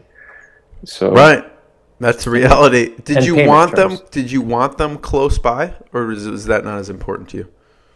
So you can visit it? Not really. I visited the manufacturers, that's for sure. Yeah. But it doesn't really matter. We want it to be made in the United States. Yeah. So that's kind of the main thing. It's made in the U.S. But then, price and lead time. Typically for dietary supplements, it can range quite a bit from like 3 weeks to 9 weeks or more, 12 weeks on a lead time to get a supplement made. And if you get a big order, then it's okay, you better hustle up. The lead time makes a huge difference. It makes a huge difference. And we got to the point where I was able to get the stuff made within about 3 weeks, which is considerably better than what's average in the industry. Yeah. But we've been caught out of stock a couple times, and it's not fun. That's a painful thing. You do all this work with marketing, like, okay, they're ready to buy, and they can't. It's tough, and it's really on me. I handle that side of the business, and I've created this really extensive spreadsheet now that tracks depletion rates and lead times and when do we need to order the different components for the ingredient. We do a lot of the ingredient sourcing ourselves, whereas most supplement companies will just let the manufacturer do that. Source all the ingredients. But what made you do that? Why did you do that? Just to ensure quality and sourcing, and where it actually comes from. Yeah. So for most of our products, we're working directly with the ingredient suppliers. Right. So I just finished doing a production run of our prebiotic, and we're sourcing trehalose from Japan and green banana flower from Ecuador. Wow. And stuff. I'm getting stressed thinking about this, Roy. They all have different lead times, and they all have different payment terms, and you have to make it all work and hopefully have enough before you run out of stock on the last time. Yeah. So it's been a process, really learning how to optimize the inventory levels. I think I've got it to the point where we're pretty happy. But then we just launched a new one a couple weeks ago, Curcumin. Yeah. And curcumin's a hot supplement right now. It just has these amazing benefits, but the problem is... I think it's one of the most researched supplements, right? Like that and garlic, I think. Yeah, so we've been wanting to do a curcumin supplement for a while because we weren't really satisfied with what was out there. Yeah. And the problem with curcumin, and actually most dietary supplements, is what I call the rate limiter, is the absorption. So that really limits the effectiveness of any dietary supplement, is how does this stuff actually get absorbed? How quickly does it get absorbed? And how much of it gets absorbed? Yeah. And with raw curcumin powder, it's like 0.1% or something. It's very poorly absorbed. Really? So that's why you see companies adding black pepper extract and trying to do these weird extracts and proprietary formulations to make the absorption a little better. Mm-hmm. But no one's really done it that well. So I found this company, Novasol, that has this solubilization technology. They basically nano-emulsify the curcumin into these little liquid spheres. That's pretty cool. Have studies showing that it's like 185 times better absorbed than a standard curcumin. So found that, and I said, okay, this is a perfect fit for us. No one else is really doing it. No one else is using that. We took it a step further and emulsified that liquid curcumin inside of organic coconut oil. Yeah. And we sold out within like 4 or 5 days. Wow. And that was the first time that we had really had that sort of thing. And now we're out of stock for, a month or so. And for me, it's like we're losing sales every day. This is brutal. But you have to it's tough. You have to manage the cash flow of everything too. So you can't just order like a year's supply of what you think is a year's supply. Well, it's tough too because now we have some larger distributors selling in Australia and in Europe, and some wholesale customers that are really going through significant quantities. So, all of a sudden we'll have a new customer that orders 1,000 bottles or something like that. And that wasn't in my projection. And that's a good thing. Yeah, it's a good problem to have. Yeah. Kind of like I had to throttle back my sales guy, and it's like, hey, send him 100 now and tell him that there's going to be a month wait and the rest, or whatever it is. But please don't drain me right now. Give me a little bit of time. It's like the last thing you want to tell the salesperson, right? Yeah, I know it's brutal, and we have these struggles. But like I said, I've been caught out of stock a few times, but now I'm at the point where also it's working with the manufacturer, and now we have such a good relationship that we're able to do these larger blanket orders. So I can order a significant quantity, but only have them ship a certain amount at a time. So they'll do the entire production run, which means encapsulating, but they won't actually bottle it until I'm ready. Mm-hmm. So they'll have your long lead time, and they'll send you some product, but then they'll already have it made. So I can just be like, okay, I need some more, and they'll have it done within a week. Mm-hmm. And I don't pay for it until they ship. Right. So the terms work there, and now I'm at the point where I can make much bigger production runs and save money on the packaging and save money on the labeling just from a quantity perspective. Right. And also have the manufacturers basically holding the stock for us. So we're not caught in these situations where we need a bunch of product fast, and I'm not, in this war with the manufacturer. You told me it was going to be done 2 days ago. And, it becomes this sloppy battle that doesn't really go anywhere.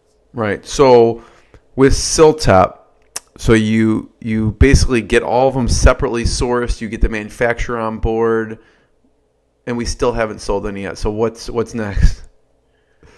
It's a long process. Yeah.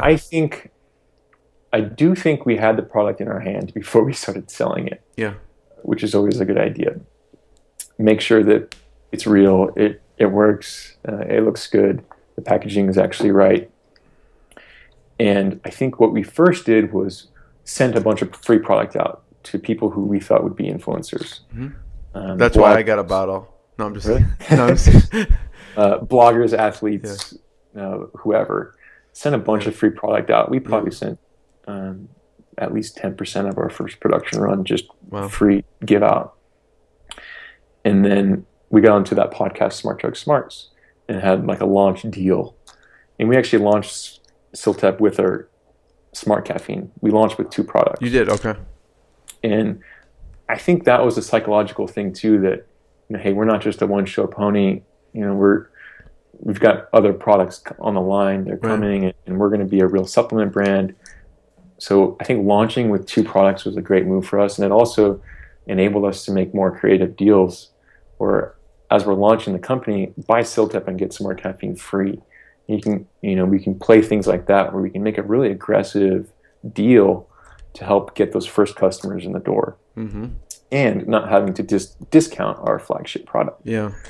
So we're not getting people used to buying stuff at 20-25%. Right. Yeah, because I do have questions about price. How do you decide on pricing there too? Right. So that's what we did for the launch deal, and it went extremely well. And once we saw that went well, I think we immediately reached out to Dave Asprey and immediately got a new production run started, before that, because we didn't want to run out on our launch, because we only ordered a very limited quantity. And I think within a week or 2 weeks later, I put in the reorder. That's awesome. We need more of this stuff. Can you say how much did you order initially? What was your initial run? I think it was just 1,000 bottles. That's remarkable. Yeah, so you sell out pretty quickly.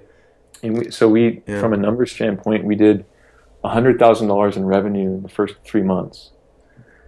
And we were Ben had flown to California, and he was with me in my living room when we, made the site live. And so that was just kind of a fun thing, is having the first few orders come in. We're doing a lot of high-fiving, a lot of jumping jacks, a lot of walking back and forth, relieving some stress. But once that podcast hit, it's like, wow, these orders are actually coming in, and they're coming in fast. We've got a real company on our hands. How do we stay in front of this? Yeah. And so, yeah, that was that. So what'd you do next? So after you get this, you sell out your initial run. So we didn't actually run out of stock because like I said, we had placed the reorder right away. Gotcha. And we made sure we had that reorder stock before we went live on Dave Asprey's podcast. Right. So we didn't run out of stock at the beginning, which was great. I guess after that first month or so, when I saw we had some real traction, I immediately started working on our next product, which was Magtek, which is a magnesium blend. Mm-hmm. How do you decide on that being your next product? It was interesting. It was interesting. I think figuring out what the market wants, but also kind of what you want to show as a company of what you can do and where you're taking it. So magnesium in itself is a very standard supplement, but we took it a step farther, and we're using this special new type of magnesium out of MIT that's been shown to cross the blood-brain barrier and have these great effects for your mind. Mm-hmm. And I spoke to a couple of magnesium experts, and that's just all they do. And they were happy just to talk with me on the phone. I told them what I was trying to do. Right. And they helped me create this formula. We added magnesium taurate, which is great for muscle relaxation, and then magnesium glycinate, which is great for sleep. And all three of those types of magnesium have been shown to have a very high absorption rate, which is what I said earlier is a huge problem with supplements. Right. The most common magnesium supplement is magnesium oxide, which is very poorly absorbed. I hear that's the worst one. Doesn't do anything for you, but you'll see that in all supplements, and most people just don't know the difference. Right. So there's a lot of education involved, and we knew that was going to be the case. So if you look at our website, we really try to throw as much information as we can and all the studies that back it up. I like how you have, when you click through on each individual one, there's 3 tabs there. One of them is the research tab, and you can actually click on those individual studies from that tab. Right. Yeah. So we try to make all that very clear. And I think the reason we did a magnesium was there's a lot of people that took it, but we're having trouble finding a good one. Or there's a lot of questions I saw on forums and Reddit and things like, what magnesium do you take and why? And please help me understand different types of magnesium. So it was a problem out there that I identified. Yeah. And also, most people don't focus on what do you do towards the end of the day? How do you relax? Everyone wants to get revved up, but how do you recover and relax and restore? Mm-hmm.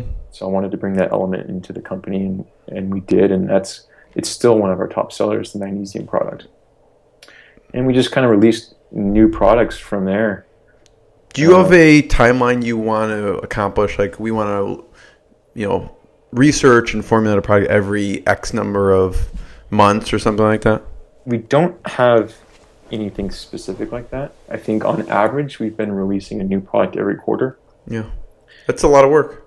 It's a lot of work. And it's been busy, but all of our products have had great reception, and we realized the brand that we've created and the following, that people trust us, and if we don't want to lose that, so we put all of our careful about it and make sure that we're going to release something that resonates well. And we've recently did a vitamin C product, but it's just such a commodity product. There's so many types of vitamin C, and yes, ours is better, but how much competitive better? I don't know. So it's not a big product for us.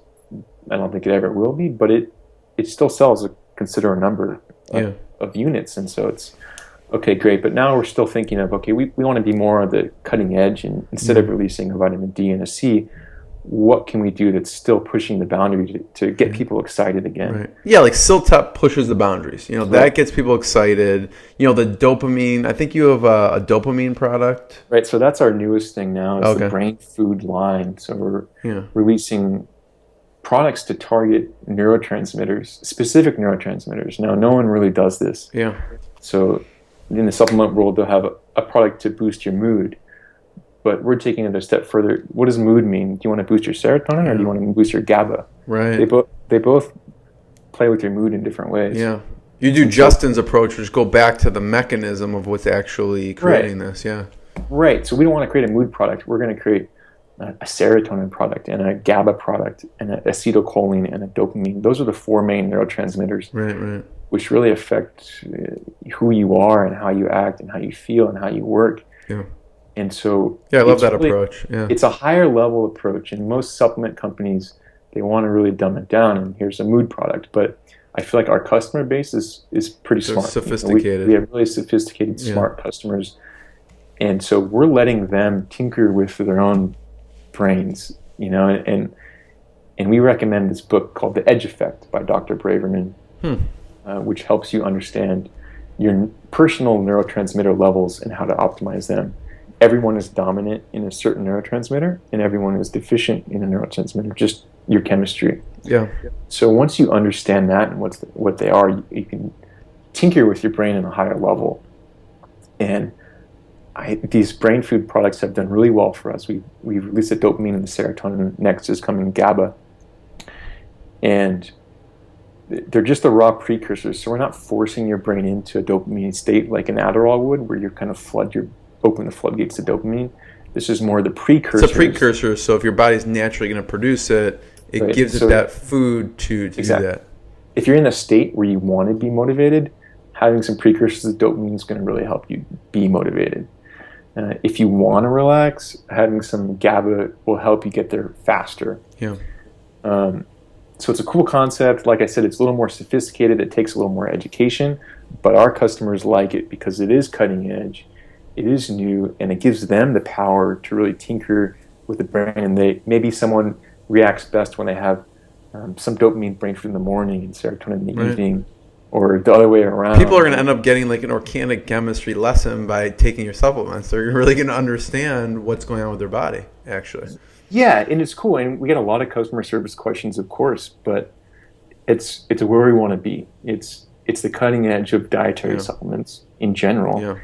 And it's kind of taking the step back to, okay, you're not just providing a brain booster, you're really narrowing it down to exactly what's the mechanism, what's the neurotransmitter you want to target.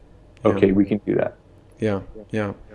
So, Roy, there's a few questions I have, and then I'm going to let you replenish your Siltep energy. But I appreciate your time with this, and I could tell like if we just kept going, I could probably go till like for the next 7 hours with you without even Siltep, and I can't imagine with Siltep. But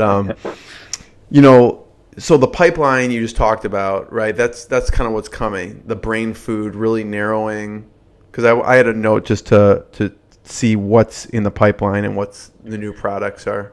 Yeah, so we found just in general that we've done a protein product, we've done a creatine product, and they're top end. You won't find a better protein product, but there's so much on the market, and it's hard to penetrate that side. And we're finding really the demand is for these mental cognitive enhancers. People, the biggest problem I think is people are procrastinating and they're not feeling focused and they're not feeling motivated. And that's something that we can help correct. And that's something where we've seen that's what our customers want. They want more nootropics. They want more of these cognitive enhancers. So the brain food products have been great. I've recently been tinkering with some mushrooms, medicinal mushrooms, like cordyceps and chaga and lion's I have mane. someone to introduce you to if you want to, one of the leading people who actually grows mushrooms and has been doing it for, I think he introduced one of the mushrooms into the U.S. like grocery market. So he's been doing it since like 1978 or something crazy. So I'll introduce you if you're interested. Yeah, that's just in the beginning stages of that. Yeah. But I think we can put together some really cool supplements that are featuring these mushrooms. Something that I'm working on. Okay. But beyond that, we're kind of going to throttle down the product development, I think, because you have a lot already. We don't want to be just another supplement company. We can create 100 different supplements. We can do a vitamin K. We can do a vitamin E. We can do, there's all kinds of stuff out there. But I feel like we've gotten to the point where we have the main ones. So if you're looking for just daily performance, we have the magnesium, the D3 and C and the prebiotic. And you really, beyond that is is you can get most of it from the diet. These are kind of the ones that you really probably need to supplement in. Yeah. And so, like I said, we don't want to be just another supplement company with a bunch of different products. We want people to, okay, they released a product. This is something cool and innovative and new. What is it? So, like I said, we've been doing probably one product every quarter. Maybe starting in the next year or so, that will throttle down to just one or two a year. Yeah. And really, we'll focus on what we have. Yeah. Focus on the CellTep, focus on the brain food products, do some more research on them, do some kind of informal research, maybe just some EEG machines that are showing some brainwave activity. Right.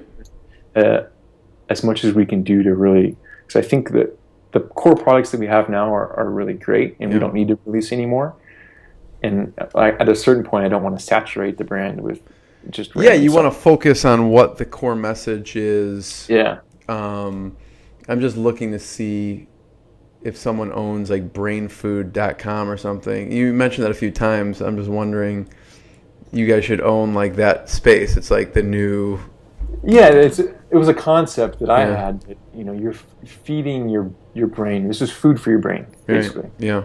From a basic standpoint. Yeah, so there's three things I want to cover really quickly before we get off. One is the marketing. What's worked with marketing? Two is the software. What kind of software, like e-commerce software, that you recommend that you're using, or it could be customer service software. And three is more of some of those high and low point. So the marketing, what's worked well? Obviously, the endorsements, the partnering with influencers, the podcast. What else has worked on the marketing front?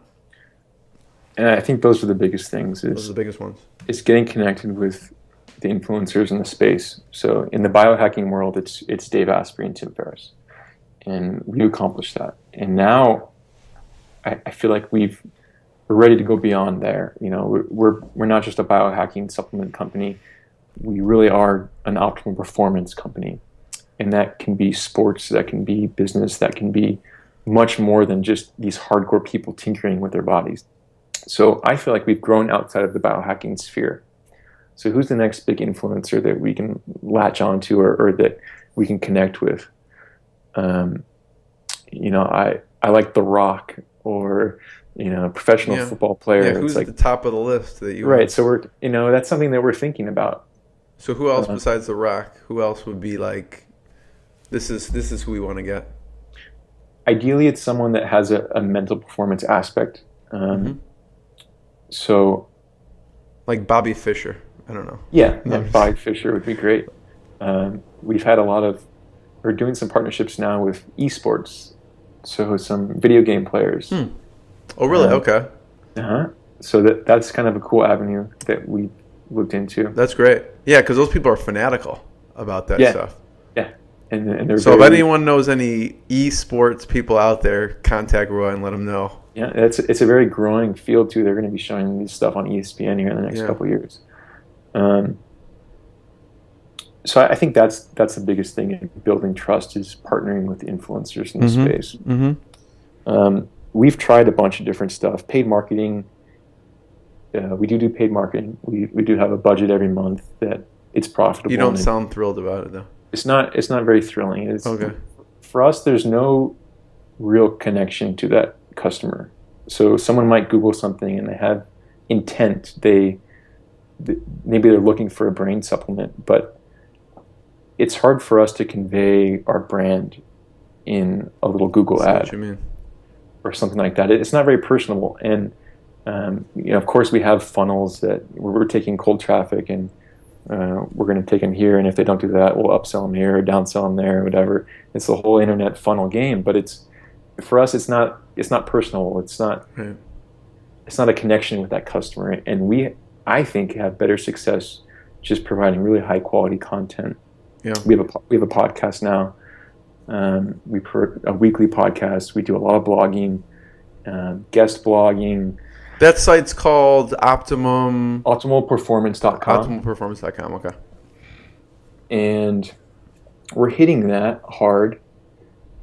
That's what your roots are, right? I mean, that's what worked from the very beginning. That's what our roots are, and we're providing really cutting edge content. We're doing an episode on LSD here in the next couple of weeks, trying to just really push the limits and what are people interested in and what do they want to hear about? What's not out there already? How do we do some different type of content that's going to get some activity? So that's our marketing play there. I noticed you do some interesting things. Okay, go ahead with the paid, but there's some interesting things on your site, yeah. Paid advertising, Facebook is the best way to go, is what we've seen, and also some of our entrepreneur friends have seen that you're getting way higher returns on Facebook than you are on Google, and you're able to target the customers better. You can really target, but email marketing is probably our biggest thing. So what do you use for email marketing? We use Klaviyo. Okay. Is the main program that we use for email marketing. But in our emails, Ben and I, we both write the emails, and we have Ryan, our podcast host, also helps on the emails. We found long form emails work the best with our customers. So a lot of information, a lot of content, what the product is, the benefits, and then an offer. And put a time crunch on the offer, put a countdown, whatever it is, that really helps.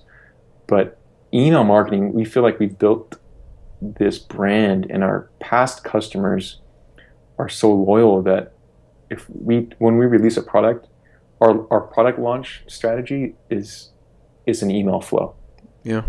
And we'll send an email first to our past customers, and we segment the list. So we have customers that have spent more than $500 of their lifetime. Those are our premier customers. We'll give them the best deal. We'll give them kind of the insider deal, and then we'll launch it to our regular list of customers, and then we'll launch it to our cold list of email lists that are not customers yet. And they each get a slightly different message, and they each get a flow follow-up a couple days. But that's our big product launch. Is really it all it is. It's just you've built this following, loyal following. Right. And so beyond that, we're always looking at what else we can do. And we're doing some different paid advertising, cold traffic stuff, and really trying to optimize the back end so that if the visitors came from a certain spot, what deal or ad can we throw at them? And then if a person buys our vitamin D3, what's best to upsell them next? Or how long do we wait before we upsell them? Can we push a subscription? And how does that flow work? So there's a lot of tinkering. And also you have combo packs, which seems to be smart to combine different things. They just get them all at once. Yes, combo packs are great for us, and our products are synergistic, so they're all designed to be taken with each other. And so we have these kind of power packs that work really well for us. And you do some, which I found interesting, some rewards with friends. The share and get $20. That seems like it would. That hasn't done much for us. It doesn't work that well. And we'll probably take that off the site. But we've been trying it out. Surprised. I think I think the concept's great. I don't think we're using, I think it's FriendBuy is the software for that. I don't think they pull it off quite right. But we're tinkering with that. We're looking at some loyalty stuff, some inserts we can put into the package to help people stay connected, things like that. How do we improve our packaging and get them to share? So Roy, software, just a few software things that you use. Do you use Shopify for your... Website's it's hosted on Shopify, and we're actually redesigning it now. You'll see a completely new website within about a month. And that was just kind of, it's about time, and our back end has gotten pretty sloppy, where we have a custom website that's all custom designed on the Shopify platform. And that can be limiting, and the checkout process for Shopify is pretty limiting. They don't let you mess with. Will you still use Shopify, or will you use something else for the redesign? We're staying on Shopify, at least for the near term. I think maybe in the future, a year out or so, we'll try to go to a completely custom backend, just so we have complete control over the data that we want to get and everything. But it's a lot more work, and it's more expensive. Shopify is a great place to start. We've been happy with them. we're up at their top tier now, so they charge us a bunch. But the customer service is good, and everything just works. Right. One thing that they haven't caught up to yet is they don't accept subscription payments. Really? On Shopify. So we have to use a different system. We're using Stripe to process subscription payments. And it's kind of a mess from the back end because if we're looking at our KPIs, and you really have to get in deep with the software and separate things out. So it's kind of been a hassle. But is there like a plugin with Stripe that through Shopify or something that allows you to do that? I think it gets taken to a different checkout. Oh. Sounds painful when you say different checkout. Yeah, it was definitely a struggle to set up, and we went through a couple different payment processors and figured out how do you make this smooth, and then how do you make sure that the process is still the same like a normal customer. But that's something to keep in mind if you're using Shopify, is that I don't know why they haven't enabled that yet, and you would think they would because they do Shopify payments, right? But that's something that we had to work around because we definitely wanted to push the subscriptions and let our loyal customers take advantage of a discount and the convenience of having a subscription. Other software, we use Slack. Has kind of taken over our internal email, and that's been great. We like to use Uber Conference when we're doing conference calls with third parties. It always works. If we're using Google Chat or Skype, there always seems to have some sort of connection problem.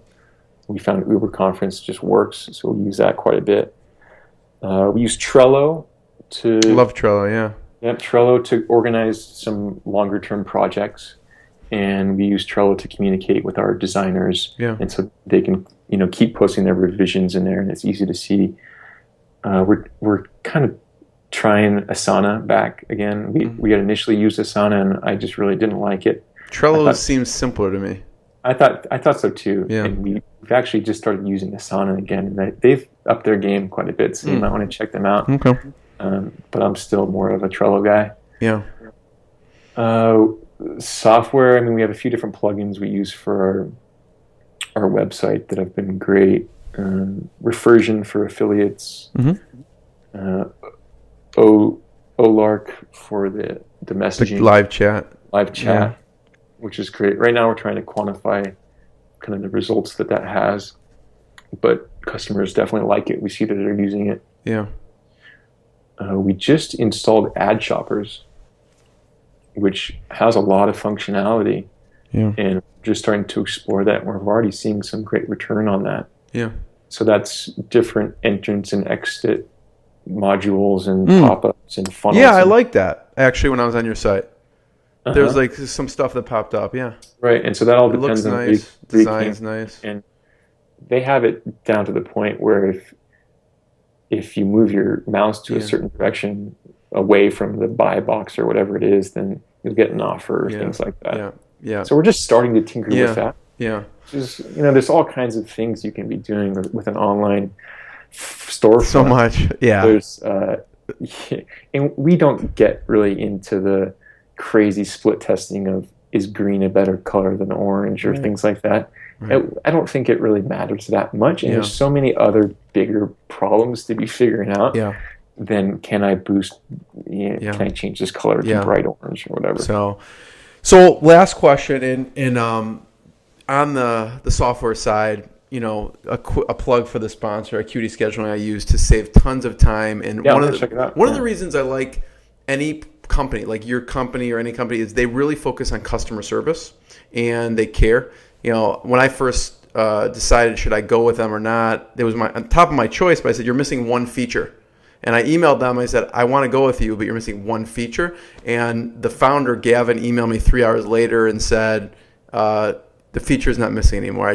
We just coded it up. And so it was because I'm dealing with people in different time zones, they didn't have like a box that popped up that allowed someone to, first thing they do is choose the time zone. So I could see that getting confusing if it presets. They put that in there, and like I signed up that minute. So nice. Last question, Roy. Thank you so much. This has been awesome. is the low point and the proudest moment. What's been the low point? Because I know it's not been always, it's obviously been an upward trajectory, but there's been low points too. There have been low points. I try to get them out of my brain as soon as possible. That's why you go to the float tanks, I know. Yes, That's why I do the float tanks. But I think in general, I'm a pretty positive guy. And we as a company haven't dwelled on any low points really that have defined us in any certain way. Mm-hmm. I think the hiring thing, I told you we went to a kind of a spot where we just let everyone go and started basically from scratch. I think we kept one person. That would be kind of considered a low point. Yeah. And I think not really a low point because Ben and I were still very positive in what we were doing, but it was kind of like, it's tough. Okay, it's tough. We need a lot of help. I'm not sure if we're going to find the right people to help. It's building a team is hard. We should have fired this person long ago. What were we thinking? Da da da da da. So it gets you kind of introspecting on what am I doing here, and am I really building the best team that I can? And I think coming out of that was a really positive moment for us because we were able to make a couple of great hires right away, and these people were promising and already more productive than the last few people, and so that was turning a low into a high pretty quickly, and it gave us more control over, okay, let's really focus on the positions that we need and start to be a little more organized on what's the role of that position opposed to just a soldier, like I said, do everything. We can really define the roles a little better, and as we rehire, we're really focusing more on the roles rather than you're a soldier and you're going to do everything. So that was a struggle. It's empowering, though. It was a struggle. We've also had tough times with manufacturers. We've switched manufacturers a couple times, and it's just finding the right fit. And if there's multiple delays, it could really hurt us, and it has. From a supply chain operations perspective, it's really just the manufacturing, and lead times on certain ingredients can be very frustrating, especially because we're using some specialty things. Right. This is day-to-day low points, I understand. Day-to-day low points. I have plenty of those. But like I said, we're positive, and things are going up, so we're happy. So proudest moments. What's been the proudest moment? One of them. I think the proudest moment was really the first month. We were profitable. The entire business was profitable within a couple weeks. And that was something we weren't expecting. We knew we had something special, but we didn't know really how powerful it was. So I think going through that experience was really the high point for us, is just that, wow, this is something that could be big. And just a mindset shift of first we're like hustling to get something on the market and just see if it works. And then not only did it work, but it had just this overwhelming response of we're helping these people, and they're reading these crazy testimonials of. What's been your favorite testimonial that you've gotten? They're all over the place. We had a guy who was saying that he couldn't really read anymore. He was a retired guy, and he couldn't really focus and sit down and read a book. And with Siltep, the guy's like flying through books. Wow. And it sends us this kind of casual email. It's like, wow, it changed this person's life. And we've had people who are severely like ADHD and have had great help with our supplements, and have been able to taper off some pharmaceuticals. It's always cool to hear a story like that. But then we get I've been communicating pretty regularly with this Harvard professor who's one of our customers, and it's just cool to have these conversations with customers who are using your product to do cool stuff. Right. And not only do cool stuff, but they're asking very next level questions, and it gets you as a business owner thinking about, okay, how do I really satisfy this person who's our core customer? We have a customer at SpaceX, and just 2 months ago they invited the whole team out there. We went and toured SpaceX, and there's a small group of employees there that rave about our products, and it's That's cool amazing. to go into that setting, and it's that I guess in a different way has been the biggest win for us, is being able to witness what our products are doing for people. Our prebiotic, which is a resistant starch, I was at a conference last month, and a guy comes up to me and said that it was several years ago, I traveled to some foreign country and got some parasite gut disease and has been in horrible health for years. And then he found our product and basically switched 180 degrees within a month. Mm. And it's just like these. That's these why you do what you do. Yeah. Yeah. These amazing stories that you don't really realize your products are going to have that effect, and you're putting the best research and ingredients into the product, but until you get the testimonials, until you get the back end, then it really becomes a real thing. Yeah. Makes it all really that much better. So I think is the biggest win, is seeing our products in the world and getting this feedback. Yeah. Roy, this has been fantastic. Thank you so much for taking the time. Oh, thank you. Great. That was fun. It was fun. Well, I did a lot of research ahead of time, and I know that you do this like twice a month, right? I try to, at least. So there's there's a conference around floating. So tell me about this. Yes, I'm a big fan. Once I started going, I became good friends with the owner of the float place close to my house, and he started selling our supplements. And then I kind of realized that was a cool little niche for us. And all of a sudden, our supplements are sold in 10, 15 different float centers. Wow. And so I said, okay, let me check out this float conference and really see if I can tap this.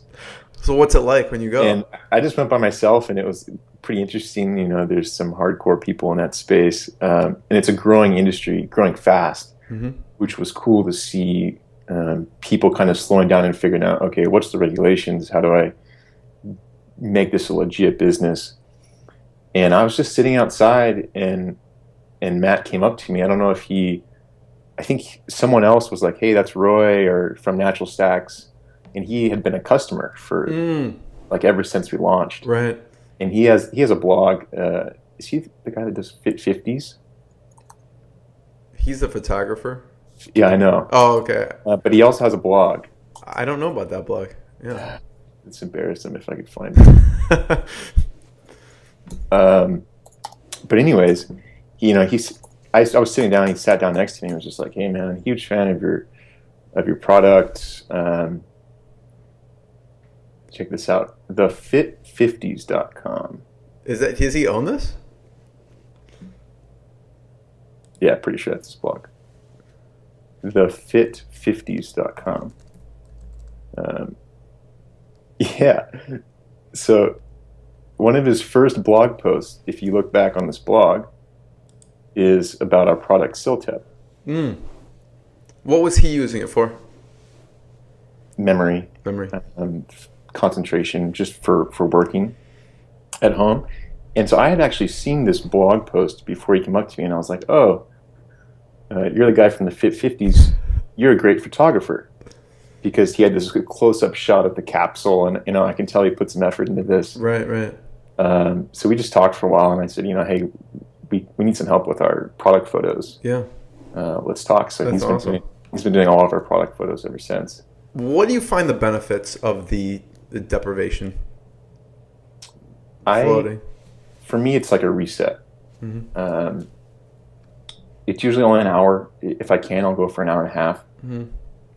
But by the whole goal of the thing is just to kind of clear your thoughts. So any thought that comes in, it's like, how fast can you get it out, and can you get to this state where you're not thinking, and just being, and kind of let things come to your mind naturally. And the more you do it, the better you get. But just the feeling when you walk out of the float tank is just like you woke up from a 10-year sleep and you're just ready to dominate. That sounds good. That should be the tagline of the float tank you go to. There's really nothing else like it. And like I said, I do it when I can. I try to do it in the morning. So I'll try to kind of as early as I can, and I'll start my day like that. And it really just kind of slows you down and makes you think about what's important and how do I get the most out of what I'm doing here. And it's it's a cool thing. I've become great friends with the owner of this place. They now have 2 locations here, so I kind of go back and forth between the locations, and we have this deal. You know, we trade supplements for floats. So that's perfect. Yeah, it's great. So is it like meditation on hyperdrive? Yeah, for me, it's like an easy way to meditate. Yeah.